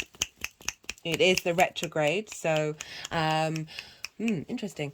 So the swords are about ideas, thoughts, clarity, a new sense of clarity coming in, having reflected on the past, having worked with that. But so you still, it's not that you're stuck in the past here with this, because it's come with the 8 of Cups of going on that journey, of exploring that and being comfortable looking at that and finding new clarity. The clarity is doubly confirmed by the King of Swords. So the King of Swords is in its power and knows what it wants and knows what it's saying. There is a real sort of not gonna knock yourself, is not gonna be knocked off his perch. There's a real truth coming in. And being able to act on the truth of things, sorry if I just knocked that, rather than perhaps a distorted, limiting belief that has been blocking you. That the Page of Swords is coming along and helping cut through that. And the King of Swords is through this space that it may be difficult, may be harsh, that you may find more autonomy in yourself in the way that you communicate and what it is that you want to express and how you want these dynamics to show up. Got another king. So this is for the direct motion. And so this is from the 3rd of September up until the 7th of October. That's the end of the shadow phase. We've got the King of Cups and we've got 2 threes. So we've got the 3 of Wands and the 3 of Pentacles. So I love this. After working through feelings of not feeling supported. Feelings of not feeling supported. How many times do I want to say feelings? Of not thinking you're not getting the support that you need. This is a real shift in that dynamic. We've got the King of Cups, which is being able to, very creative energy, very intuitive, not getting knocked off by this. So, right, you see here, we've got a sea monster and then we've got a ship. This sea monster is heading towards this ship. So danger, danger. Look at all the waves, very rocky waves. So instead of focusing on that survival mechanism, being distracted by it, there's a sense of being in command of your emotional responses between you and the outside world. We've got this, I love it when they do that. They're like, yep, you've said what you've said, let's move on. We've got the Three of Wands. This is about dominion. This is about knowing what you have to offer, knowing what creative drives and passions you have in order to start a new journey. This is matched with the Three of Pentacles, so 2 threes. This is about mastery, knowing, and collaboration, most importantly with this 8th house. This is about knowing what you have to offer, having that vibrational frequency, and because you're embodying that, you're drawing towards you others who have other things to offer and working together in order to create something long lasting and beautiful. So this is a far cry from feeling that you're in a vibrational frequency that you can't get out of, that isn't supporting you. You are now aware of the inner power that you have within you that is to support yourself. And through that power, through that sense of inner mastery of those dynamics, of those relationship dynamics, and this can show up work, friendship, business, all of these things, your dynamic with yourself, that you are then drawing in towards you either people to collaborate with, or gaining resources from the outside world to support whatever it is that you want to create. You may have many different aspects exposed to your aspect that are all coming together in order to create a whole. And this Venus transit, you're getting support from the outside world. There's a shift from the Five of Pentacles, helping you clear that energy out in order to bring in this clarity. You've got 2 kings. They want to take action. They're very sure of what they're doing. We've got the King of Swords, mental clarity, seeing the truth for what it is. You've got the King of Cups. This is being able to use your emotional resources, your intuition, your creativity in order to bring things into being and the more that we connect to our emotions, the more the magic happens. And I love that combination of the two of them, and giving you a real sense of command of what you look at. The authority, this robe very much represents power. These ships are heading out on a journey, having put in the work, that there is a sense of, okay, I know what I'm doing, I know what I want, and I know what I want to bring into the world. Oh, look at this. Oh my goodness. What did I say? Magic. We've got how this energy is seeding moving forward. This is a nice combination. We've got the Lovers card.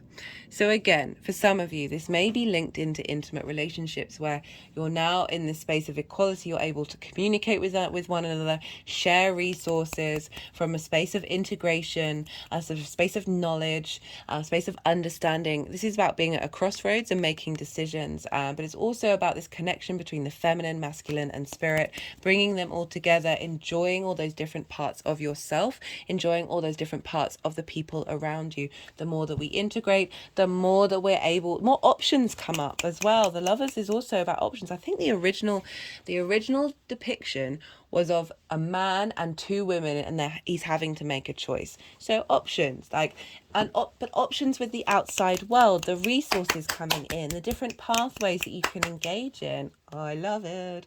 Got another 3. Oh my goodness, I didn't clock that. 3 threes. 3 is the magic number, 369.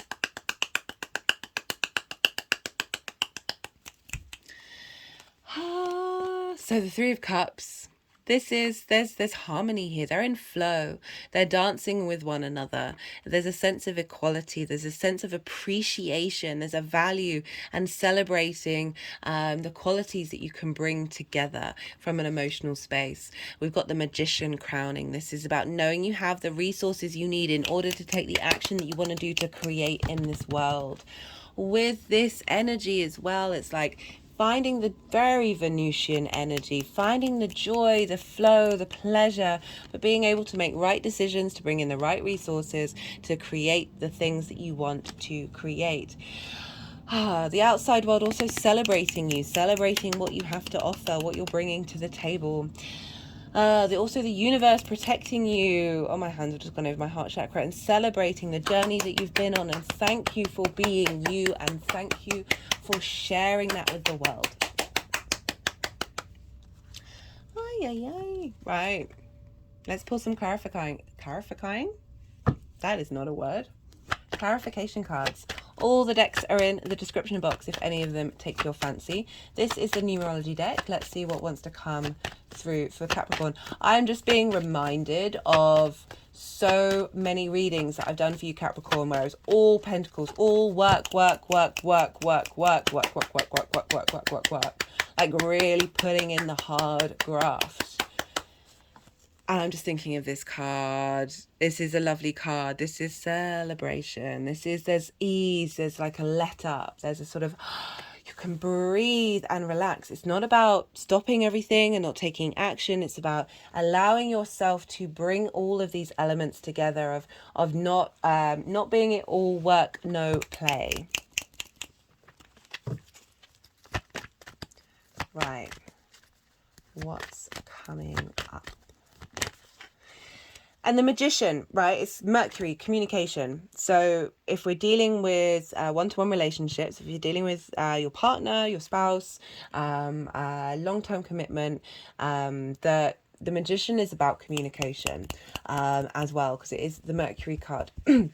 And I like how that's showing up with the sort of 8th house of your intimacy dynamics, how you share your resources, the way that you communicate with one another, that there's collaboration and there's celebration, the unity of the three, the Holy Trinity. But what's crowning it is this new ability to be able to communicate the magic that you have with one another.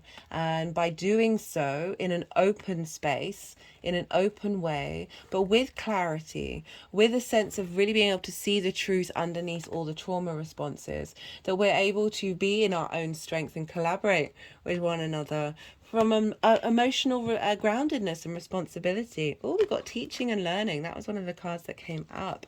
So I just went on a little tangent about relationships. This is something very important for relationships. I was going to do a sidestep. Every day's a school day. And we have things to learn. The more that our pride gets in the way of realizing that everyone around us is helping us grow, they're learning from us, and they are able to teach us things as well. On another note, because we are dealing with the 10th house, we're also dealing with children in the 5th, or your creation energy, along with the outside world resources, that it's getting the feeling of an opening up of the receptivity of the outside world to what it is that you have to offer.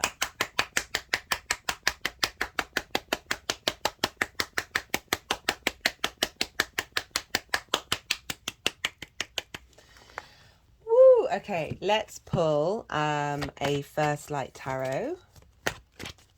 But I like how it's gone at the beginning of, it's gone, well, it's not gone at the beginning, it's gone at the overall energy of Venus. But I also like how it's kind of at the beginning of, like, that is something we need to hold on to during a retrograde, of being open to open to learning. Just got the Resistance card, but preparation.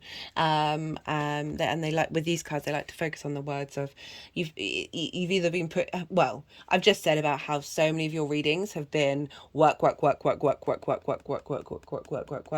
That it's implying, yes, you have done the preparation. You are at a space where you are able to engage in this retrograde and understand it and learn from it.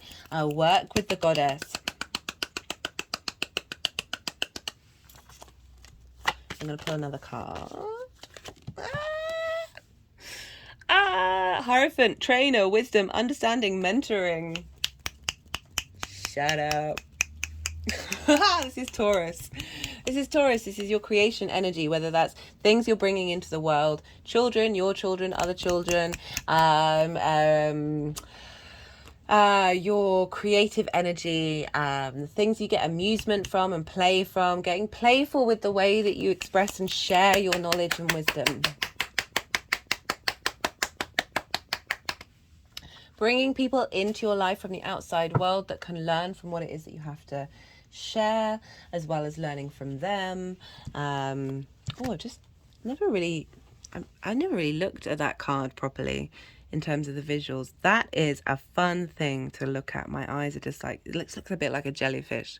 My eyes are very much enjoying that dynamic.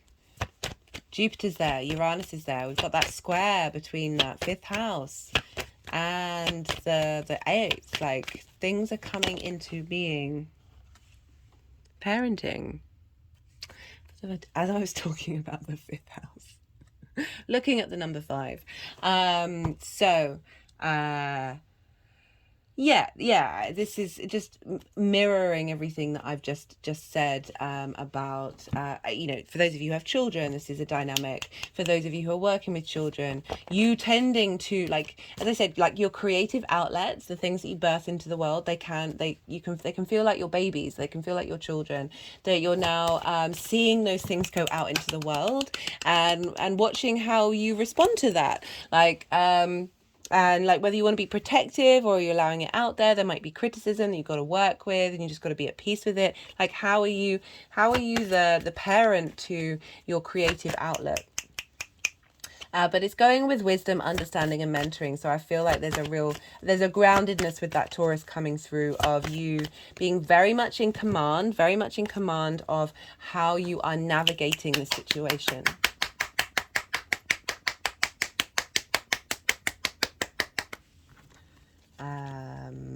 What do I want to do? Let's do one final card from the numerology deck.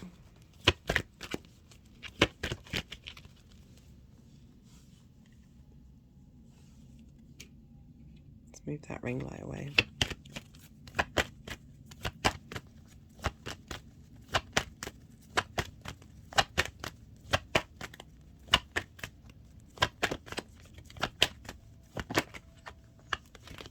I've got completion. Yeah, I thought that was going to happen.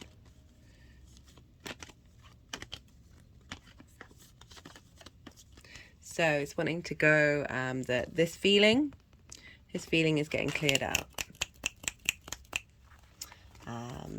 Yeah, that's really nice that that's come in and confirmed it. I like ending on that. It's nice when they go, yeah, no, this is what we said, this is what's happening, this is what's going on. Okay, Capricorn, thank you so much for holding space for me doing this. This was a total pleasure to read for you. If any of this resonated, don't forget to hit that like button. New viewers, if this helped you in any way and you enjoy this content, please hit that subscribe button.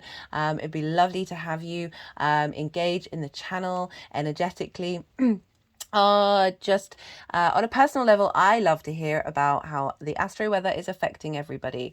I'm constantly fascinated by it. So if any of you want to drop a message in the description box, I'd love to chat. But I appreciate that's a very vulnerable state, sharing your life on YouTube. I get it. If you want to help the algorithm, you can just post an emoji. That really helps push the video out there in the world. And yeah. Be good to yourself, Capricorn. Be good to those around you. And most importantly, be well until we meet again.